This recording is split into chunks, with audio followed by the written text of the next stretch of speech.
Black Alpha Network. Home of Black excellence. Power to the people. It's because of the fact that they don't like their own culture. And the facts of the matter is they have a rich culture.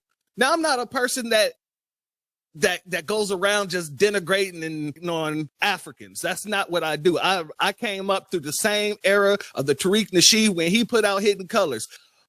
But then we got to see these folks in real time.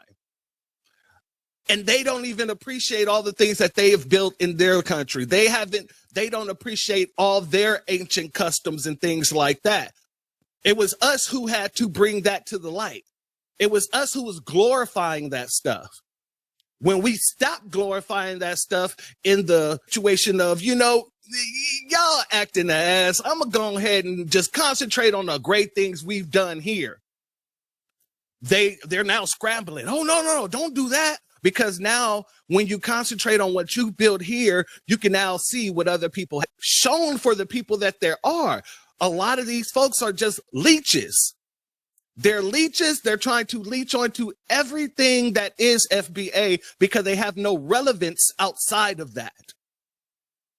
Let's just be 100. I'm saying who you're seeing who are out here definitively trying to attach whatever we build to them in some shape, form, or fashion. Oh, well, hip hop came from Africa because of the drums. No.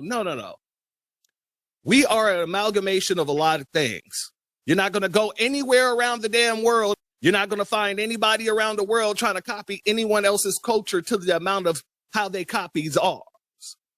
You got Asians over there doing all kind of hip hop dances, twisted, and they out there getting lineups and braids. And FBA culture is a global culture, not because it's so influential. And the fact that these people want their culture, or they want themselves to be so influential, and it's not happening for them because people know who the face of blacks around the world is. That's where the envy starts to set in. And that envy is the best thing we could have ever received. Let's go to our sister Angelic. Hi, I was gonna say to the point that the young man and that other Tupac person, I've heard them before. I was gonna say, and it's if the host will give me grace to kind of go back off the subject that we were taken off of. About having some other sort of financial standard that we go by. I had a loved one to purchase a bit of Bitcoin for me. They seem to think it's going to do something. I don't think it's going to do anything. I hope I'm wrong about that. But the bottom line is that the globe is run by the American dollar. That's the standard that the entire globe runs off of. And so I need my fiat money. I'm going to need to have that. So we can keep talking about, well, we need gold. We need land. And then I'm going to say this, and no offense to Political, if he's still in the room, and I'm not talking about him. I'm not talking about him specifically. I'm not talking about him. I'm not saying it's him. But I think a lot of that, and I don't think we talk about this enough, I think a lot of it, really all of it, is cowardice, is what I think that is. Instead of going for the gusto and saying, we need money, we need cash payments, like all this, well, we need some sort of thing where we, what I'm saying? And I get all that bartering and all this stuff. We bargain with each other with money because that's what the globe runs off of. And I just think it's cowardice, and I think it's not confronting the real issue. We don't have what we're supposed to have. And that's anti-Black hate protections. And that's first and foremost cash money, fiat money.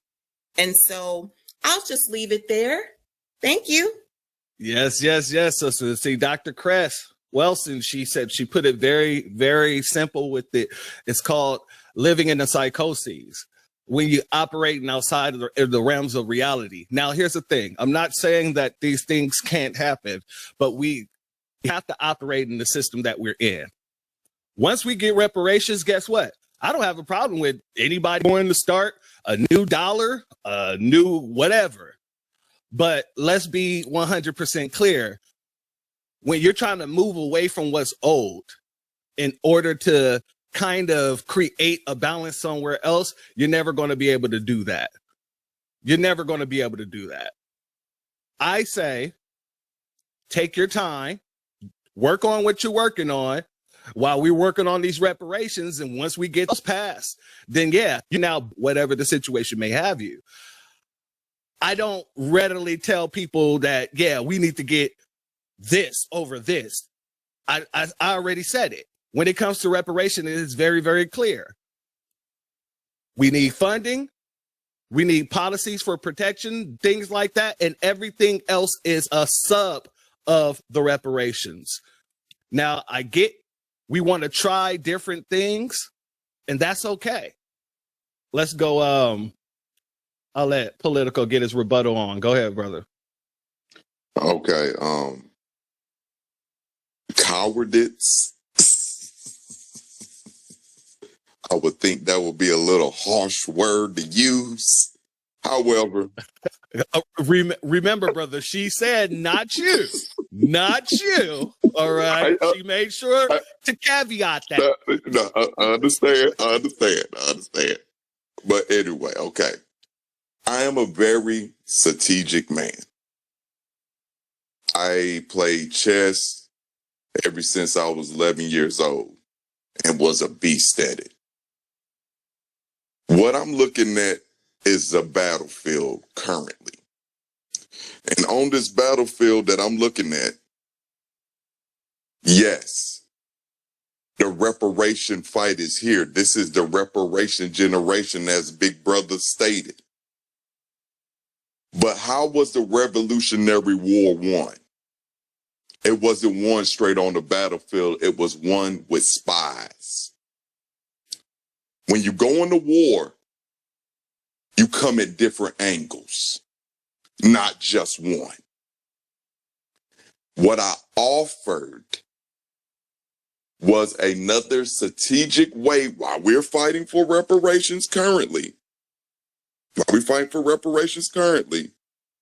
that we're also fighting at different angles. Now, when I mean by this token, the dollar has lost 8% since Trump been in office.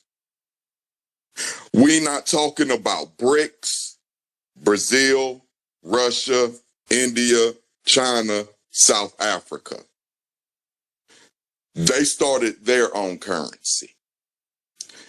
And with this multipolar world coming through, this dollar ain't about to be nothing. Let me address. Well, I don't mean to cut you off, my brother. I'm gonna let you finish. Let me address something real quick because I don't want to forget that point you just made. The dollar will always be something as long as the U.S. military is backing it. Let's be true. Oh, it'll be something, and okay. we have to make sure that people understand that just because you don't mean that's how it doesn't. And with BRICS, 100%. You'll probably do better talking about the global South, but they're not even sticking together at this point in time. So when we're talking about these situations outside of America, especially when it comes to the dollar, you have to understand America's dollar has always been backed, regardless of what you believe, has always been backed. The military is no longer backing the dollar, then we won't have that issue with the American dollar just collapsing. Let's keep that 100. Okay, well, technically, the dollar is backed up by the petro oil.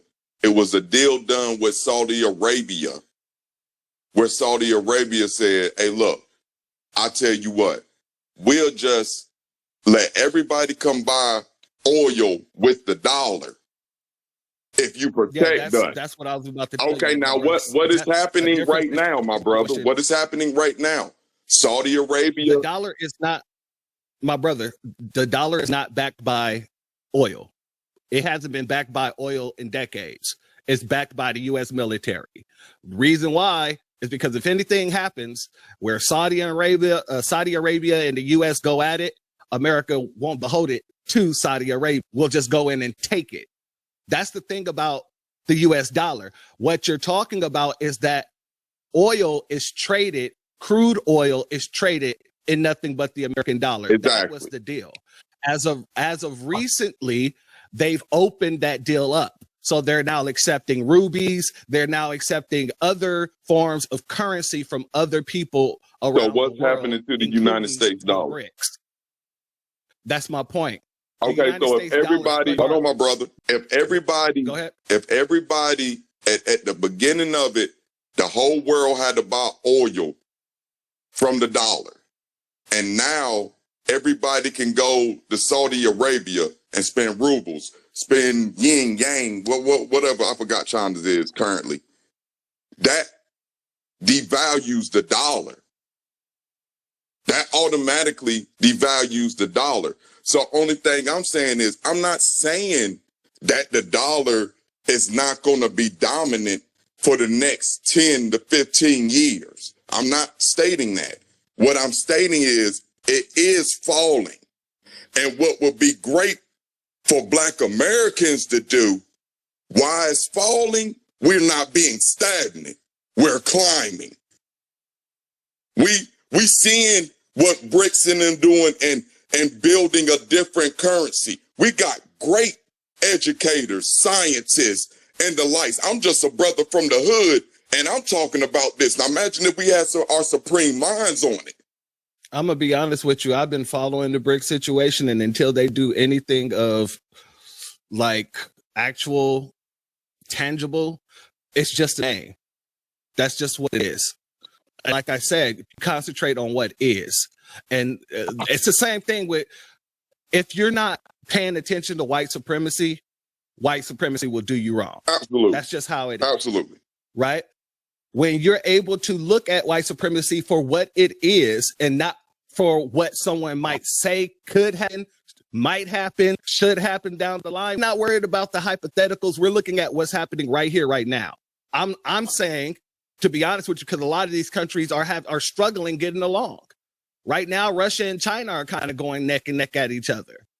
So there's a lot of things that I hear what you're saying, my brother, and I tell everybody the same thing. Do your research on it and make sure that you're very well versed. From what I've seen, my family, I'm not going to put too much stock in the BRICS as of right now. Now, Global South, I'm keeping an eye on them. Yeah, absolutely. I'm not saying BRICS is going to take over, going to establish, but I am also looking at politics too. When you look at what Trump with these tariffs, a lot of these countries, when Trump put them tariffs, be like, dang, you know what, BRICS? Y'all right, man. This dude keep playing with us, bruh. China already got the biggest market. Why not? Why not move away? China is selling their debt. Our debt, China is selling it right now. So, do you know that China was contacting all these different countries within the Global South, and they denied taking any of their access merchandise? Which countries is that? Taiwan. Oh, that's Taiwan. They owned by the United States. Hold on. I mean, but there's a lot of people that China contact through a different country, just bypass the tariffs. And Trump said anybody who's working with China and doing that, they will basically get the tariffs put on them. So a lot of these countries back the hell up off of it. To be honest with you, China right now, if you look at their factories, all of their factories are empty. Right now, China is on the brink of a civil war because you have people there who literally can't work, who literally can't eat, and there is no bigger market than ours. So it's very important not just to see what, one side of the news broadcast is doing. I actually get some news directly from China, and they're not happy over there whatsoever. I get my news from Jamal Thomas, that's a political analyst that been on Sputnik, that does this everywhere. I listen to KJ, that's a guy that's out of South Korea. I do not get my political analysts from nobody, basically from the United States, unless they have been around the world, went there, Scott Ritter and the likes. Now, only thing I'm saying is this has been my whole statement the whole time. I'm with this reparation fight, has never denied this fight. This is the fight. I'm out here in these streets and I speak it in these streets of Richmond, Virginia. However, There's always different angles to fight, my brother. That's all I'm saying. I agree with you, family. And I don't want you to think that I'm downplaying what you're saying. I'm just saying when we're looking at the situation, we got to look at it from the realms of reality, right? And I do understand there are many different ways to skin a cat, and I'm with you. I want you dig me, and bring it back. But in reality, I'm gonna say from the area of which I'm fighting. I'm just going to speak from the area in which I'm fighting. Absolutely. It's a very different way. So it's harder for me to see what you're saying and saying, yeah, run with that. Absolutely. I'm saying run with it, how we have to operate within the fight. Absolutely. Does that make sense? Yes, sir. And I just want to, I'm going to end it on this note. In 2011, child support didn't send me a letter. So they end up locking me up. I end up following a motion and getting myself out of jail. After I got myself out of jail, I was in school. And I was out of school for 2 months. And when I went back to get into school, and one of my main teachers told me, Brandon, it's impossible for you to catch up in this class. I said, ma'am, that's not in my vocabulary. I got an A in that class. I mean, an A on that woman paper, and she ain't gave one in 10 years. So what I'm saying, my brother, nothing is impossible. I'm gonna be honest with you, family. For foundational Black Americans, the impossible is nothing. I do understand that, and I agree to that 100-fold. There is nothing that you can't tell me that a foundational Black American can't do. It literally gets done. So I'm with you 100% on that. Hold on real quick. Cam is back up here. Cam, I'm gonna let you rock because I skipped over you, but go ahead and I'm gonna get my brothers up here. So y'all stay locked in. I'm gonna pull y'all on up so we can continue to break it down. But go ahead, Cam, and then to you, Political. Yeah, I was listening to what you were saying, and it was very spot on because I find it dangerous that when we let other people come into our country and make gain off of us over their capitalist tactics by running business, we're actually reducing our economics by I think we're exploiting ourselves by letting them over here and basically just like try to take what we have left, because really, Can y'all hear Cam? Am I cutting him off? Because it sounds like it's jumping on my phone. No, I think that she was cut off. All right, come back on up. I want to hear what you had to say. It sounded like it was going in a good direction. Come right back on up. It's just a little bad feed. Before we get to Political, got to get to my brother Black Truth, fam. It's on you, brother. Our good brother. Salute to you, brother. Hey, salute, Brother Black Alpha, Brother Church, everyone else who's here on the stage. I won't be very long because I'm driving right now, but I just wanted to point this out. I know the discussion went somewhere about changing currencies and this and that, and that's something that premises would love for us to do. And, you know, that makes everything an easy target. And I also want to point out that that's another way that they could obfuscate the numbers. When you're dealing with dollars, you're able to note, okay, this is how much it was worth, you know, our labor and everything, and the trauma and everything, and all of the unaliving and essaying and all that kind of stuff was going on. This is what we should be paid in dollars. When we change the currency, it changes the ability to accurately calculate what is worth for reparations. And when you think about these games, you know, I'm talking about video games, what's the first thing that they do on all of these quote unquote free video games where they have you with the upselling of different items or whatever it is? I don't play these games, but I know people who do. The first thing they do is they want you to change your currency, the dollar bill, into the game's currency. You know, some weird, nonsensical diamonds or gold, or, you know, buy this, you have silver, you have this and that. Once you change the currency to their currency, now they're able to control it. Now they're able to manipulate things. They're able to change the price. You're unable to accurately calculate and accurately see how much you're paying, because instead of saying, okay, I just spent $25 on upgrading this, warrior character or whatever it is, instead of saying that, now you're saying I only spent 300 gold and 25 silver in order to upgrade this thing. So it's all a game when it comes to switching currencies. And while I'm not opposed to anyone getting into crypto if they know what they're doing, it's definitely not something that we should make a thing for our lineage, because that makes it an easy target. And with that, I'll end. Peace. Much respect, brother.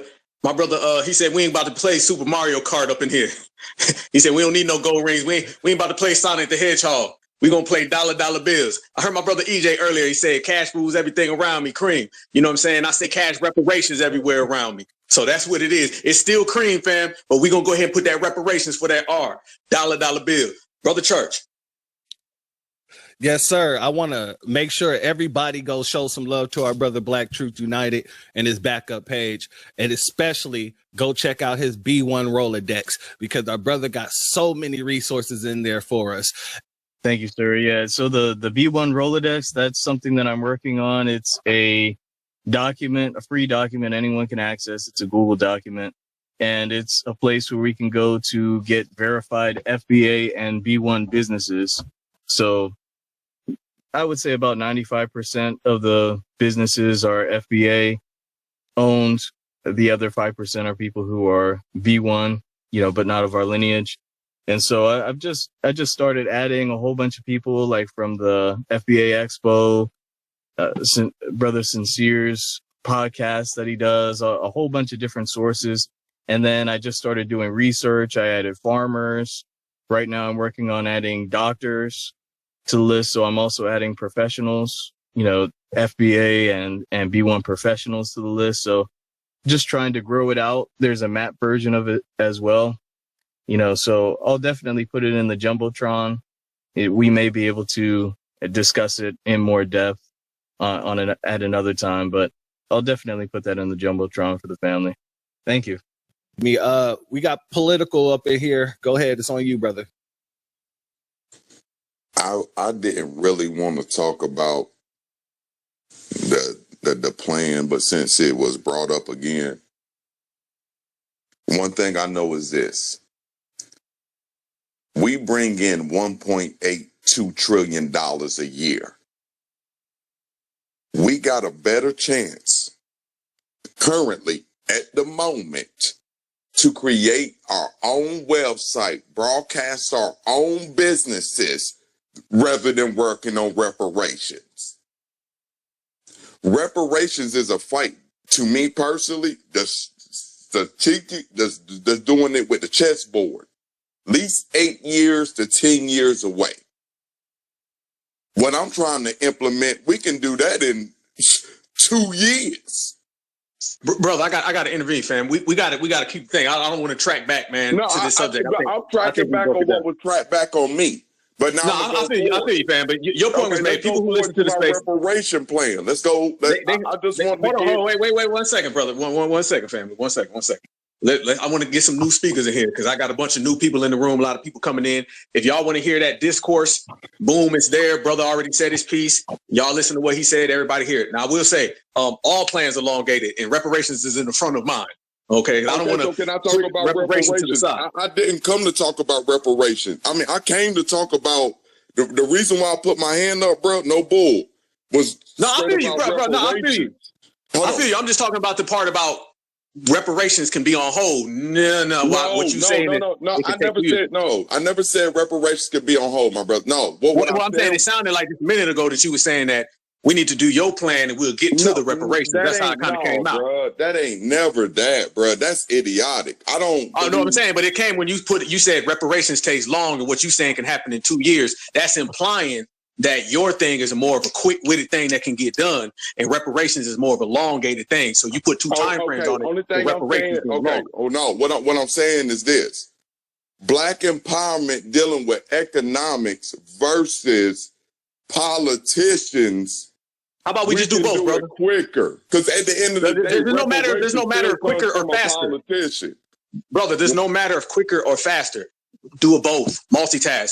We can't have these ideas where we picking one or the other. That's what I'm trying to tell you, family. Okay. That plan it sounds like a solid plan. From the conversation. I apologize. I will remove that. That's what I'm getting at, brother. Okay, like we all that was never about that. It was never about that. I feel you, but you got to be careful with the lingo. You got to be careful with the wordplay, because the wordplay, when you start saying quicker or faster, stronger, those ERs at the end, it makes it seem like it's a multi-choice question. We don't deal in multi-choice questions. We do it all. We can go get our reparations and we can G-check. We can get our reparations. We get an anti-Black American hate crime bill. I've been on the scene of 2 hate crimes. I didn't see them get pulled out. You feel me? I'm not saying, well, it'd be quicker to get an anti-Black American hate crime bill. Much respect. Brother, I'm not talking about that, fam. What I'm saying is that I've been on scene of both of them. And the point that I'm making is the fact that I've been on scene with both of those situations, and I'm not putting them in a race. It's not the Olympics. It's we gonna get them both done at the same time. We all done dealt with something. Everybody done dealt with something.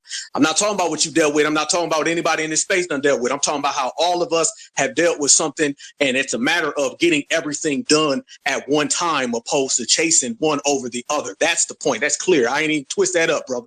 So much respect to whatever that you done dealt with, I done dealt with, they done dealt with, we done dealt with, all Gucci gang. But let's get all of those things in order and get our reparations. Because when we start talking about everything and reparations, then reparations, whether you intended that or not, is going to fall to the back seat. And we ain't got time to put reparations in the back seat because it's been in the back seat for 400 years. It need to be in the front seat, not in the passenger seat. It need to be driving, hand on the steering wheel, foot on the gas, top drop back. That's my reparations plan. Your idea, which you've already spoke about, sounds like a good plan, but your words sounded like one could be quicker than the other. Brothers and sisters can do both. We multitaskers. We get all of it done at one time. If we couldn't multitask, we wouldn't be here. I mean, we built the country during slavery. That's the ultimate multitask. So we can do whatever we want to do, but we got to watch them words, because the words come across like we picking one or the other. And guess who would love us to pick one or the other? White folks would, because they'll put us in a situation where we fighting for this over there instead of this right here. That's the point, brother. We're going to move on and go through the hands. IGZ, whatever it is, go ahead. It's on you. And let's keep it on subject. Yo, what up, Black Alpha? I haven't spoken to you in a long time, man. Shout out to you, brother. Yo, real quick, Black Truth, can you put me on your list? I am an FBA, fully 100% Black American. I own my own business, own clothing store. So there's that. I just came back from my niece's birthday party, my goddaughter. It was Tetherland. it was ridiculously Tetherland, bro. Because I'm in New York, so there's nothing but Caribbeans and Africans and that. And these people, honestly, they need to go. I just started my venture, getting back on doing my YouTube channel as well. And I've been pointing out a lot of things, and I already got the Puerto Ricans mad at me. They're already hot, bro. I'm pretty sure the Africans are coming. The Africans are also, everyone's just mad at me, bro, because I just speak the truth. I don't hold back, bro. I don't hold back. Even when I'm at work, I work with a whole bunch of Caribbeans and Africans and Puerto Ricans, and I put them all in their place. Like, you don't know the history of this country. You don't know what we've been through, and a lot of it is coming out. You got people who just arrived here, like talking cash shit to us, and you just arrived here. You a guest. You are a guest. That's all you are. In our culture, you are a guest. We are America. All right. That's all I gotta say, bro. Shout out to you, brother. And that's what it's all about. Everybody is a guest in this country. Fam, we can flex on anybody. And that goes for even the dominant society. That's what they don't like, fam. We got something that everybody else wants. We got this lineage, heritage, and culture right here. And then on top of all of that, fam, everybody talking about currency. There's no bigger currency than American citizenship. How do you know that, fam? Because people will pay to come over here.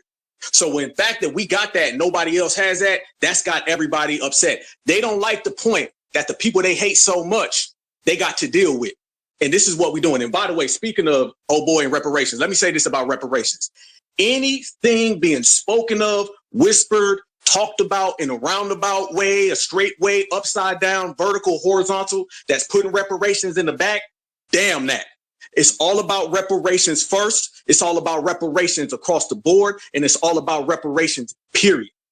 I don't care what plans or policies people have. I ain't talking about coins or gold. I'm not talking about dog bones. I ain't talking about none of that. We got to get to the goddamn money. We got to get to our reparations right here, right now. We done pushed this movement too far and we ain't going to get a second back. So if somebody comes around and they start talking about what we need to do is get a clothing line.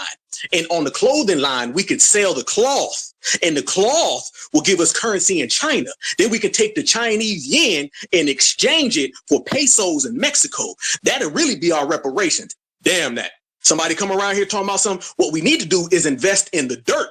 Because the soil started this Mother Earth. And when the sun shines from the North Star, we'll really get paid on Wednesday at 7 o'clock. You feel me, brother? Hell no, I don't feel you.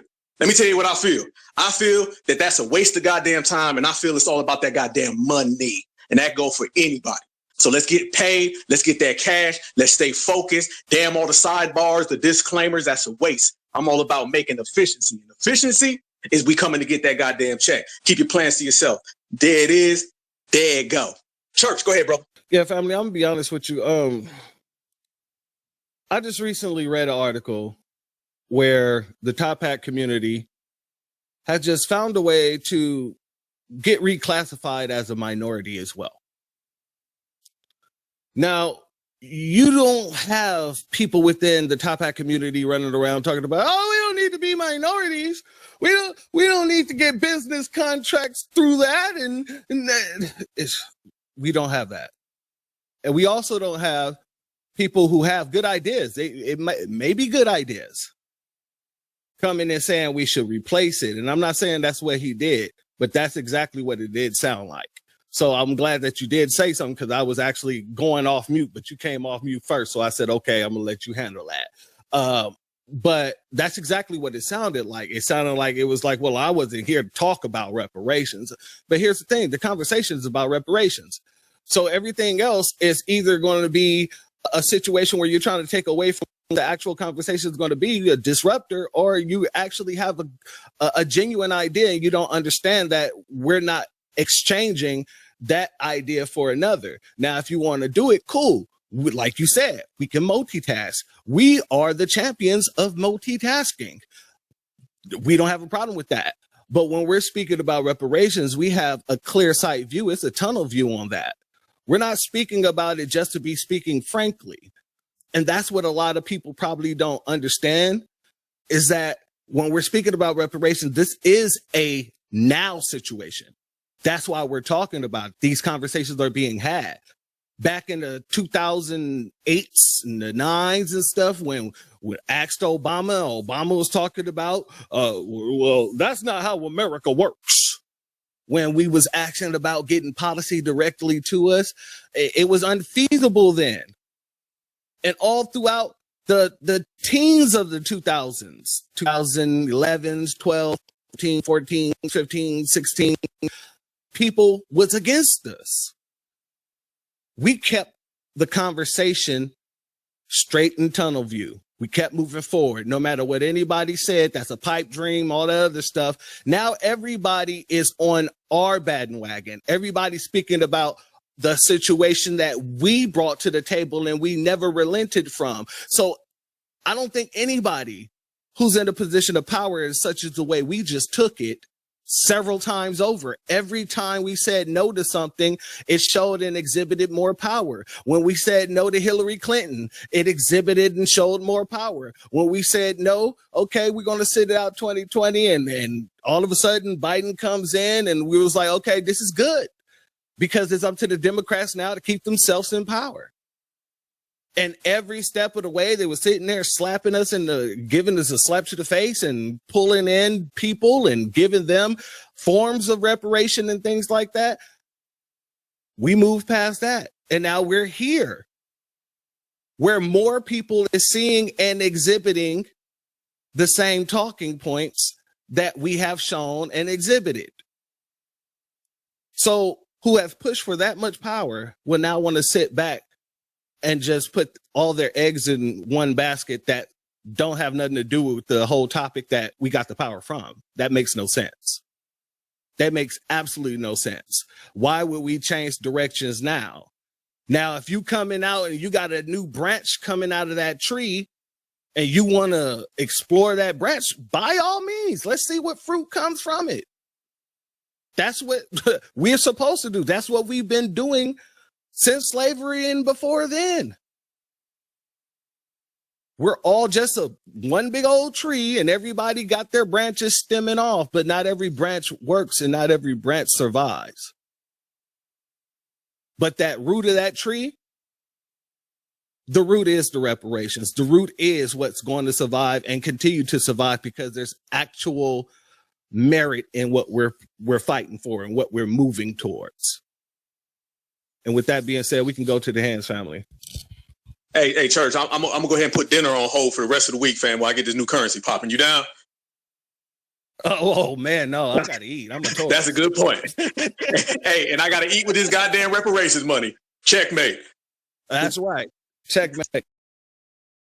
Go ahead, Negro Black Knight. Yeah. I just recently graduated from University of New Haven with my master's, right? And I'm glad that not caping for Trump, but I do like this one policy. Never vote for the loser, vote the couch. But one of the things I wanted to highlight is that he's going after Harvard, saying that they got way too many tethers up in those universities. And the one thing that broke my heart was it was me and another Black American person that was there. And the only reason why I knew that it was a Black American or a Negro, etc., is because he had the Black heritage flag around his neck when he crossed the stage, just like me. The rest of them was foreign flags. It's gotten to the point at these universities that they're replacing our people with these immigrants because they're thinking that they're coming with money and donations, and they're undermining the American people who built this nation, man. Negro people, Black folks, FBAs, etc. So I just wanted to throw that out there. There's a New York Times article that's out there that goes into detail about that, even to the breakdown of how much money that these alleged immigrants are quote unquote kicking out. And they're picking them over us in the United States. And I have a deep issue with that because we need to have access to these institutions. Excuse me, no different from anybody else. And them blocking us is stopping us from advancing our people to be the best people that we can be. So I just wanted to throw that out there. It's not just the HBCUs, it's the WPIs, etc. So I just wanted to throw that out there for something for y'all to look into, because I'm really looking into that as well myself. Good point, family. Appreciate that. And that's what we've been doing. We've been cleaning house. I was saying a few years ago that it's a cleaning house process. And everything that we have been doing, we've been identifying who the people that work for us or work against us. See, when somebody works against you, then it's clear that you got to get them people out the way. You got to get them out the paint. And notice that the energy we have is not this elongated energy where we're doing a bunch of back and forth with individuals. One thing I always do when somebody comes up in our space and they are not one of us, then it's G-check time. And I love G-check time. All right. You feel me? There's 24 hours in a day, but foundational Black Americans, we only got one time, and that's G-check time. And that stays going throughout the damn day, throughout the week, throughout the month, the year. This is a year-long thing, a certified season, and we stay on G-check time. So if a Mayo or a Tether comes up here, we already know what they're going to say. So why are we going back and forth? My brother EJ made a great point. A lot of folks want to go back and forth with supremacy. The fact that they want to go back and forth with the supremacists means that they care what they think. That's that Black Lives Matter energy. Black Lives Matter used to do that. They want to overly explain themselves and they want to break things down to a T. You're trying to convince somebody who did not ever come here to have any type of allyship, companionship, friendship, relationship with you. So what the hell are you talking for? And that's what I like about us. It's real time. Everything that we saying now, we like, yo, we gonna go get it. We understand. Let's keep it moving. There was too much wasted motion back in the old days. People was just wasting it. Now we've been making our advancements because we haven't been sitting back giving a damn what everybody thinks or what everyone feels. We talk about reparations before. You're gonna pay reparations whether you like it or not. That's just what it is. Y'all remember when reparations started to take off? You got all these people having these conversations about reparations back and forth and back. Man, we ain't doing all that. We're going to get straight to the reparations point blank, because the dominant society, if they can't stop you or steal from you, they'll try to stall you. All right. That's the 3 S's that they always try to promote and push upon our lineage. They want to stop us. They understood they can't stop FBA. The whole world knows foundational Black Americans cannot be stopped. We persevere through anything and everything. If they could have stopped us, we would have been stopped a long time ago. Let me tell you, we would not be here right now. I would not be talking in this space. I would not be listening. All the people who've come up and spoke with the great ideas and great energy, none of us would be here right now if we were a lineage that could be stopped. So it is without a doubt that we are the unstoppable people of the planet. So they've moved on from trying to stop us. That's one thing they understand. Then they said, okay, well, let's try to stall them. And they throw out all these stall tactics. You name them, Barack, Obama, whatever. And we got around all of that. And then they try to steal from us. And they say, oh, the tethers come here. We're going to give them this, that, and the other thing. Juneteenth and all this kind of stuff. We got rid of that. So the trick bag that used to have 1 billion things in it, let me let y'all know the trick bag ain't got nothing no more in it, y'all. They ain't got nothing in that trick bag because the tricks ain't working. The tricks ain't working. We done put a stop to that. They try to mix tethers in. We put it out there. We ain't rocking with them. And we ruining tethers before tethers even get off the ground. So what does that say? This is the new time and the new era and the new energy, fam. And we brought it all the way in. And speaking of bringing things in, fam, let's go back to what I was talking about because I'm very, very disturbed by what I'm seeing with a lot of these little Caribbean things. How many times we told these people that Juneteenth is about Black Americans? And you see they are desperate as hell trying to get Juneteenth as some type of Caribbean holiday. How in the hell are you celebrating a day of emancipation that went on in a place that you're not even from? That right there tells you the spineless, low budget, shameful energy that a tether has. And shout out to my brothers and sisters in New York, because New York been holding it down in terms of a lot of them tethers. They've been checking them tethers because them tethers been running around here trying to speak on behalf of Blackness that they not qualified to speak on.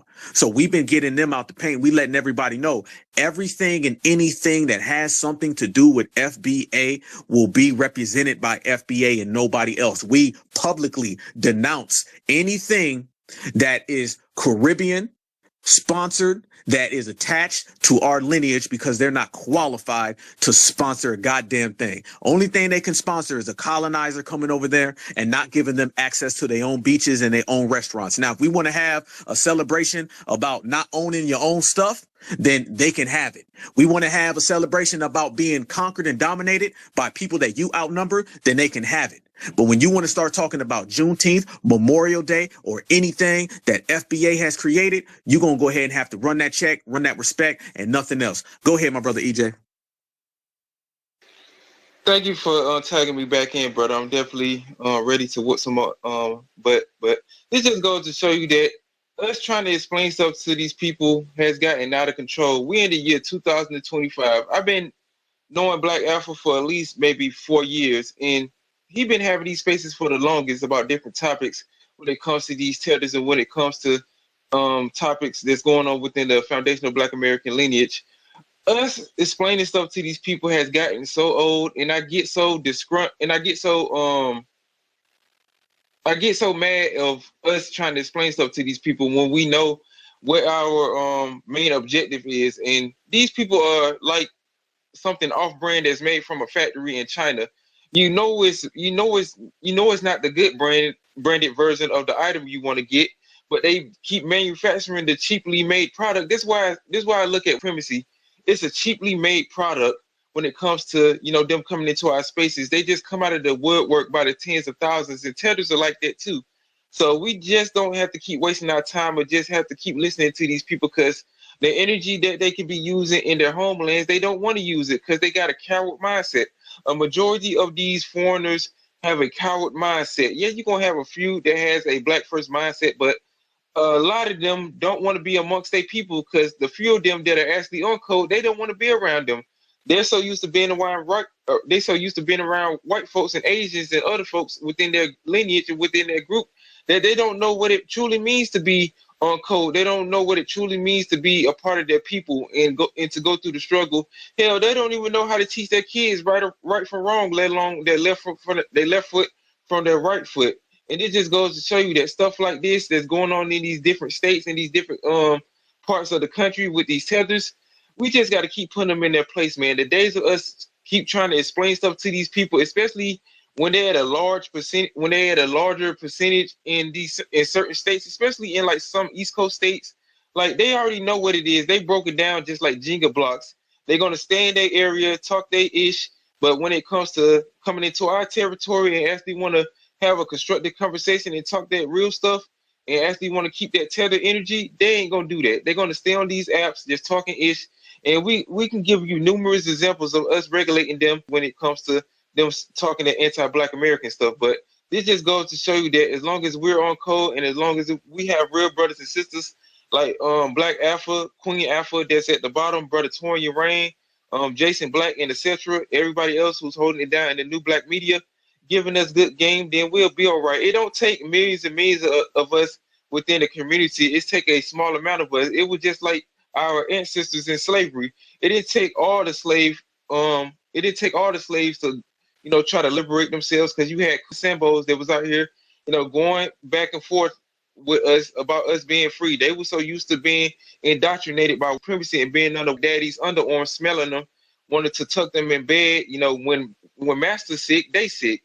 But when it comes to the real warriors who was in that field holding it down, they give us our spiritual strength, and they let us know that as long as we're going to hold it down for our family, the ancestors will always be there. But I'm going to land my plane and let somebody else speak. My brother, man, let me tell y'all, EJ is funny as hell, but that brother intelligent be dropping jewels. I never heard it put that way before, brother. Supremacy is like a cheap made product. Good talk, family. That's how you said it, fam. I appreciate that. Good one. Let's get through to some of the hands, family. I think it's, I can't see it all. It's Beauty by Skyree. Is that what it is? Yes. How you doing, Black I'm Alpha? doing good. I'm being real quick with this conversation because I don't want to hold you up. Because when I seen you, I wanted to say hello to you because I watch you all the time. Watched you last night. EJ, shout out to you. I just wanted to shout out to the family if it's okay. And then I see Marcel up in here. Marcel, I haven't seen you in a while, so it's always a pleasure to see your face. I just wanted to put some love and some good energy out there. That's what I came to do. What's up, y'all? Certified salute to you, sister. Much respect. Right back at you. Yes, indeed. Stay safe this weekend. All right, let's go through the hands. Tommy, go ahead. How y'all doing? So my name is Tommy Clay. I have an associate's in psychology, a bachelor's in psychology, a bachelor's in African American studies. I'm currently working on my master's, and my eventual end goal is to get my PhD in clinical psychology so I can open up my own mental health center. So not only can I put that back into my community, but also that I'll be able to, fight the mental psychological fatigue that people use on Black Americans or individuals like us. And it's so easy that they hate an educated brother. They hate people that are usually that look like us, that sound like us, but that aren't like us. We are aware of the process. We are aware of the things that are trying to harm us, and that's over. There's too many educated brothers and sisters out here that are doing exactly what they need to do to fight that fight. And I'm one of the very few people, in my family that is working on one of them goals. So, this fight for me is longer than any fight. I'm here for a long time and a good time. Before any supremacist or anything take me out, I'm going to keep fighting that fight. And I'm from Kansas City, Missouri. So you know what the folks is like in Missouri. So the best fight that I can fight is pursuing my education, so something they can never take from us. And shout out to all the brothers and sisters on that stage. Much respect, fam. Keep holding it down. Shout out to Wyandotte County, by the way, too. Shout out to KC Mo all day. Much respect, family. I appreciate that energy. That's the type of energy that I'm talking about, fam. And I like how you said it's a long haul and it's a long game. That's exactly why we are where we are right now. It's a long game, but we want every piece of our results immediately. So that's it. So every single day we just keep building blocks. That's why we say foundational Black Americans. We just keep putting bricks in that foundation, and we ain't waiting till the house is built. We're going to put in work as we build it. Much respect. Go ahead, Duncan. Yeah, my bad. My phone was it blacked out. Yeah, you mentioned a good thing about how Black Lives Matter, it had all that hype behind it. And I think the reason they don't get behind this reparations renaissance is because it's specifically for Black Americans, Native Blacks. If this was some global blackness ideal that was leading us nowhere, as you seen, everybody all around the world was supporting it because they knew it was leading us down a dead end. But the fact that we're being specific about our lineage, that is the difference. That is key. That is why we're not getting the support that Black Lives Matter got, because it was vague. It was for blacks all over the world. You know, they didn't care. A second thing is they're talking about this 14th Amendment. The Supreme Court is going to have a hearing on it. You know, they're going to have a ruling on it or whatever like that. And I think it's real important, you know, that that the Supreme Court specify that this is the 14th Amendment was specifically, it wasn't for immigrants who have anchor babies or nothing like that. It was specifically for Americans who came from chattel slavery, right? And they had to do that because we were not citizens, right? And so they had to specify that we were citizens, we had rights, you know, and we're not naturalized, but we are born citizens. We're citizens because we're native to this country. We built this country, and it belongs to us. Now, I just want to know your opinion. Do you think that it makes sense for anybody to say that slaves were citizens? Or do you think that slaves, we were property, but we had to fight? Like our brother Nat Turner, our elder Nat Turner, had to fight. And many people had to fight to be able to get us citizenship. Like Malcolm X and Martin Luther King, and we just now have the right of full citizenship after Jim Crow, and it's ridiculous to give it away to anybody who just crosses our borders. Do you think we've been citizens since slavery? Like even during slavery we were citizens? Or do you acknowledge the fact that it's important to specify that the 14th Amendment was specifically for us to give us citizenship? That's a good question, brother. I appreciate that. I believe we've always been citizens, even during slavery. But here's the thing. White supremacy operates based out of two factors, formal and informal. Formal is what's written down on paper, and informal is something that we all understand, but no one has to put it on wax or nobody got to put it in ink. We've always been citizens in America. And the reason why I say that is because when we built this country, we created this country, and we were here as the indigenous people before they ever showed up. So if we say that we weren't citizens, then they'll simply just be like, okay, well, we brought you guys all here slaves. What happened with the 14th Amendment is that's when it became granted by the dominant society, when they were forced to acknowledge it. That's what it was. So you're dealing with the formal and the informal, when they acknowledged it for what it was, opposed to what we already knew what it was. You understand? So the fact is that the 14th Amendment is truly belonging to us. And either way, whether it was formal or informal, whether it's overt or covert, it doesn't change the fact when that was written to identify and to select and to grant the citizenship for us. I believe we were already citizens, but it's no different than you may be the smartest person in the classroom and you just graduated and your diploma is nothing more than a verification for your intelligence. We were already here. We had already built this country. This country wouldn't existed without us. So damn right we were citizens. And how do we know that we were citizens? Because I promise you they couldn't remove us. They could not remove us. They could say that we weren't citizens all they wanted to. You can even go back then during slavery. They could say whatever, but brothers and sisters was going to turn up, like you brought up Nat Turner. So by the fact that they couldn't tell us to go anywhere because we've been here, by the fact that they couldn't run us out of the block because we own the block, that lets you know we were already citizens. But the 14th Amendment was just when everybody came to the conclusion and they said, okay, let's make it clear what we already know. So either way, to answer your question, brother, either way, I think is both. We were already citizens, and the 14th Amendment was just the dominant society coming to grips with it. That's really what it was. See, the Civil War was won based on the fact that they couldn't get those weapons out of black people's hands. Nobody really talks about that with the Civil War. They could not get those weapons out of the hands of black folks. Once they granted black folks to join in on the Civil War and you had all these weapons, brothers and sisters didn't go turn them in. They didn't say, okay, here, the war's over, y'all take the weapons back. We said, no, we're going to keep them. And that's what gave us the artillery for us to build things like Black Wall Street and Oscarville. So we were already citizens, one. And then two, the 14th Amendment was no different than them not being able to get them weapons out of our hands after slavery and after the Civil War. It was just them coming to grips with what we already knew.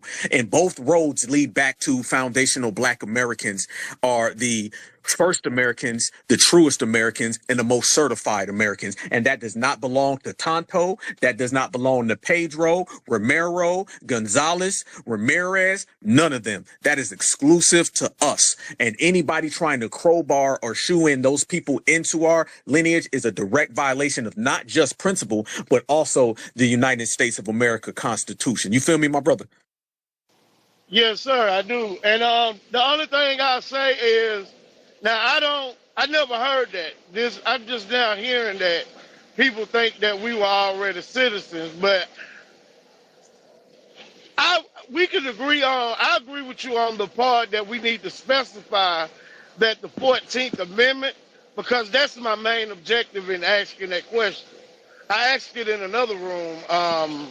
They really weren't trying to hear me when I was asking that. But that's my main objective, is that they specify that the 14th Amendment was specifically for the descendants of slaves. And I think that's where we dropped the ball at on affirmative action. When they went and heard, because they didn't, like, when they struck down affirmative action, they didn't do it for the Rainbow Coalition. They didn't do it for the immigrants or for feminists or nothing like that. They went straight for race-based affirmative action. And that was specifically for the descendants of slaves. So I think it's pertinent that we stand on that, the 14th Amendment is what protects our citizenship. That's the way I look at it. And I hope that we take this serious, that we make sure that they specify that is specifically for us. And you know the way it looks. I heard Donald Trump even say that was for us. And I'm not a fan of Donald Trump, but I gotta at least congratulate him on being honest about that was specifically to protect the descendants of slavery in the United States. And thanks for listening to what I said, Black Alpha, and y'all I'm enjoying the conversation. Much respect, family. Much respect. Yes, indeed. The way I answer it, fam, and shout out to you, fam, anytime you have that question presented to you or you're speaking or having a dialogue with somebody, always tell them this. Tell them that the 14th Amendment was granting us our citizenship for the children of slaves. And on top of that, we were already citizens anyway. So tell them on both sides of the fence. Tell them yesterday and today, left and right, up and down. It only verified what was already concrete. And those other people that they're trying to crowbar in, those people weren't even around at the time. So the fact that they're trying to crowbar people into a lineage and into citizenship when those people weren't even present in America, it already shows you the falsified nature that typically you hear from Democrats. Because like you said, Donald Trump is the only person I've really ever heard. He's the only president, because Obama didn't say it, that Black Americans built this country, and the 14th Amendment is directly and specifically for us. So shout out to you for that, family. And the way I always answer it is, they say, was the 14th Amendment granting our citizenship? I said, we were citizens before and we were citizens after. That part. All right, let's go through it. You mind if I add something to that, man? Go ahead, family. I was going to get to you anyway. Go ahead, fam. My dog, check it out. Like previous to like the Bacon's Rebellion, you had Black people in America who met the property rights and the income limits to be able to vote. So there were Black people voting before the Constitution was written. So the argument for Black citizenship before the 14th Amendment is that Black people exercised rights as citizens, and so therefore they were always citizens. And so like that's like the prescription or whatever. If you act like a citizen and exercise rights like a citizen, you are a citizen. And so like that's like the kind of like the official argument as far as Black citizenship before Dred Scott and during slavery or whatever. So it's not that it was granted during the 14th Amendment. Freedmen who met the rights were able to vote and voted for the people who framed the Constitution. Well, they did legislatures, but it wasn't a popular vote. But they exercised the rights of voters, and so they exercised citizenship. Therefore, you are a citizen. That's all. And that even further concrete and solidifies what we're talking about. You absolutely right. That's a damn good point, because we were already citizens regardless, based on, like you said, based on the way we function within America You know, first off, we built America. Second off, like you just said, to your point, brother, that we had already built so many things and functioned and voted, fought in every single war in this country. That proves to you the citizenship was already there. And like I always tell people, it was just basically something that they said, all right, we verify it now, opposed to something like they just woke up and said, you know what, let's give it to them. They want to make it we gave it to them. And what we're saying is that you didn't give us nothing. We already did it. And if anybody's going to hand something out in this country, we will do the handing out because we are the originators. But I got my brother Marcel on the stage, family. Go ahead, fam. Hey, Alpha, how are you? I'm good, brother. Waiting on you to cook, fam. Hello, Queen Alpha. I was actually going to make the same exact point Detroit boss just made, that they were Black Americans voting in America who we helped to ratify the Constitution. So we were already citizens. There was never a time in this country, to be very fair, where we were not voting. Okay, before the Constitution was ratified, you had states like New Jersey, New York, Pennsylvania, where people had to elect delegates. And delegates, as you know, are voted upon by people in a certain district. And in several districts, there were Black Americans who voted to elect delegates. So that right there proves we were citizens. When the Dred Scott decision was made, it was viciously challenged. But not only was it challenged, it was ignored. There were states in the North who pretty much ignored the Dred Scott decision that said that we were not citizens and continue to have large segments of their Black population vote, own property, pay taxes, and engage in all other forms of citizenry.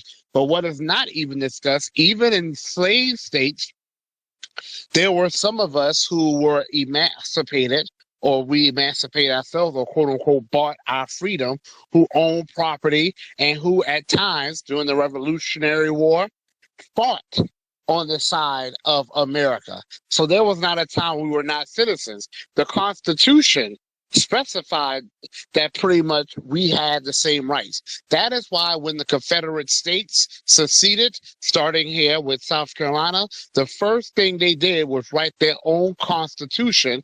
But the one change they made, because their constitution was almost an exact replica of the one that was had by the Union, the one change they made was to specify that slavery was something that would be sacrosanct to the Confederate States, and that we as Black Americans were always going to be enslaved and would not be citizens. And why did they do that? Because you had abolitionists like Frederick Douglass who were using the Constitution of the United States of America to destroy the whole argument that we were not protected by the Constitution, that we were not citizens. So we absolutely were always citizens. There's not a time in this country where we were not citizens. We built the damn country. There was no America before us. There is no America now without us, and there will be no America if there ever is an after us.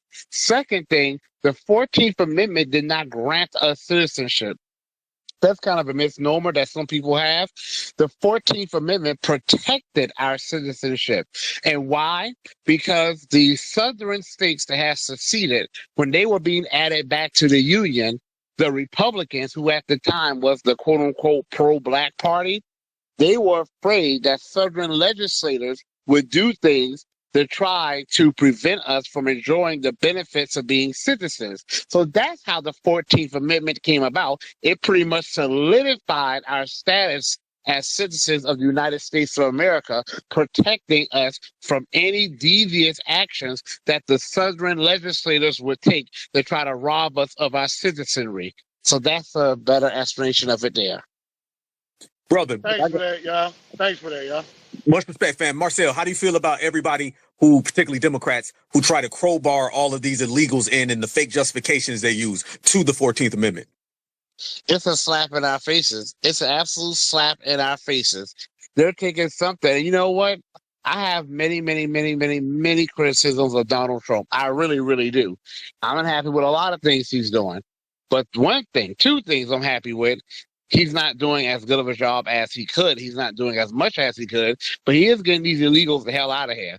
He is stopping some of this mass immigration. Not enough, but some. The second thing is that he's been doubling, tripling, quadrupling down on the fact that the 14th Amendment was meant for us, Black Americans, freedmen. So for them to try to crowbar these illegal immigrants who are hostile to Black Americans, who are anti-Black American, it is absolutely insulting. I find it disgusting. That right there, family, is exactly what. Hold on, fam. Hold on, I'm gonna get to you, fam. Real talk. Yeah, and for our brother Marcel's point right there, I love the fact right there what you said, brother, which was exactly what I was saying. We've always been citizens. You cannot take away what foundational Black Americans have created, which is the country, which is everything. You're not going to serve the United States of America. The United States of America is going to have to serve us because we are the originators. That is a damn good point, family. Shout out to you, brother. Detroit, go ahead, bro. Okay. Yeah, I got a lot of criticisms of the Democratic Party. They definitely put LGBT rights ahead of Black people. They definitely put immigrants ahead of Black people. And they can't get elected without Black people. We've given them 90% of our votes since the 60s. And I definitely think that we are ignored by that party. But I'd rather be ignored than hated. Like, is it a thing where it's like, fix the Democrat Party so they're looking out for our needs in America? Or is it go to conservatism where all throughout American history, conservatives hate us? May I respond to that, Black Alpha? Yes, sir. Both parties hate us. And you say all throughout history, conservatives have hated us. Actually, Black Americans, we are quite conservative ourselves. We might vote for the Democrats, and that's because of the legacy of the civil rights movement. But that's not a phenomenon that's a phenomenon that's recent. That didn't start until like the 1960s. It started in the 1940s, but it didn't really become what it is today until the 1960s. For most of our history as voters, starting with Black men, we were generally voting for the Republicans. And I hate the Democrats and I hate the Republicans because both parties align against us. But the Democrats don't just ignore us. They hate us as well. How can you tell that they hate us? When they let tens of millions of illegals here, and they readily give municipalities millions and billions of dollars while they haven't given us a penny for reparations. And yet, as you said, Detroit laws, they cannot exist without our vote. That is hatred. When Obama saved America and brought America out of the Great Recession that was becoming a depression, the Obama administration literally had to go to a hearing on the Hill because of all the bad mortgages that were being given to Black Americans. And when they said to him, hey, I thought you instituted a system of oversight so that this would not happen, his administration said, we weren't concerned with saving Black people. We were just concerned with saving the banks. Obama told us that the government didn't work like that when he was asked about paying reparations to Black Americans or just doing something specific for Black Americans who got him in the White House twice. Yet that same Obama gave $29 trillion to the banks alone. That's not including the auto industry. That's not including the airline industry. That same Obama administration recognized and legalized the LGBTQ marriage by repealing the Family Act or something like that. Okay, we can go to Bill Clinton, who pretty much implemented the Three Strikes Act. Now, people like to say, well, we all wanted violent crime gone. Yes, that's true. But if you want violent crime gone, you address the causes of crime. And crime usually correlates a lot with poverty. Crime correlates with a lack of resources. We also wanted our higher home ownership. We also wanted our land to stop being stolen. We also wanted our neighborhoods to stop being gentrified. We also wanted mental health. We also wanted good physical health. We also wanted reparations. We also wanted higher levels of Black business ownership. Every time, and I'm not saying I'm not saying you did the Detroit boss. I'm just saying this in general. Every time these Democratic Made a shills, lot of points, but okay. Every time these Democratic shills try to defend slow Joe Crow Biden or Bill Clinton, they say, well, Black people wanted the crime bill. We wanted crime to stop.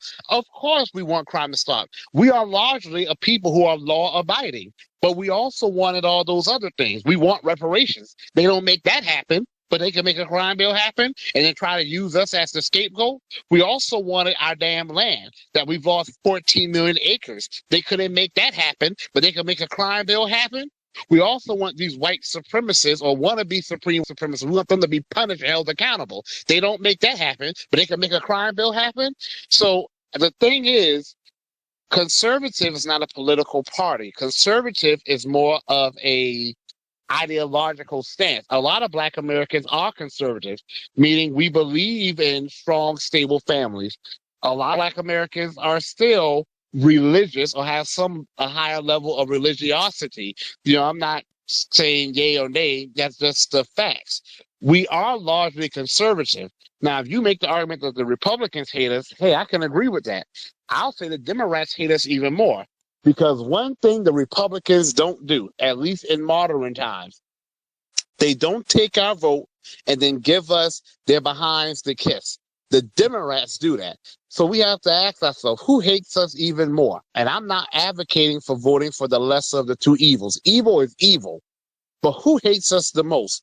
The party that doesn't get our votes, so they're not really checking for us, and they just use us as red meat to feed to their base, or the party that gets our vote tells us they ain't gonna do a damn thing for us, and they make us watch them do all the things that they are supposed to do for us, for everyone else. Never forget, even when the data came out, and I'm gonna land here, everyone, even when the data came out that, as always, Black Americans, or Black people, were the #1 target by far for hate crimes in the United States of America, the Democrats saw people go through just 1 week of 1% of what we've been going through in this country for centuries.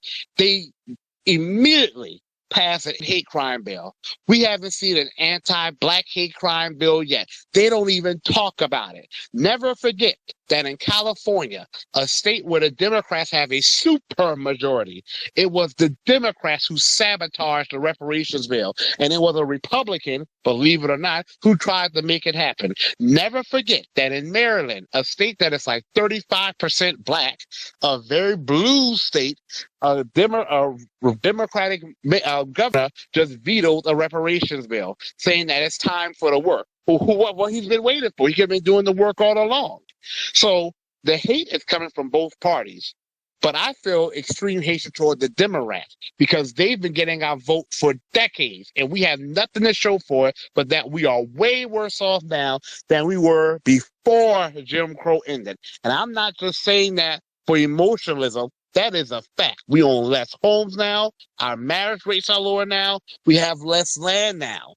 And we can look those things up. Okay.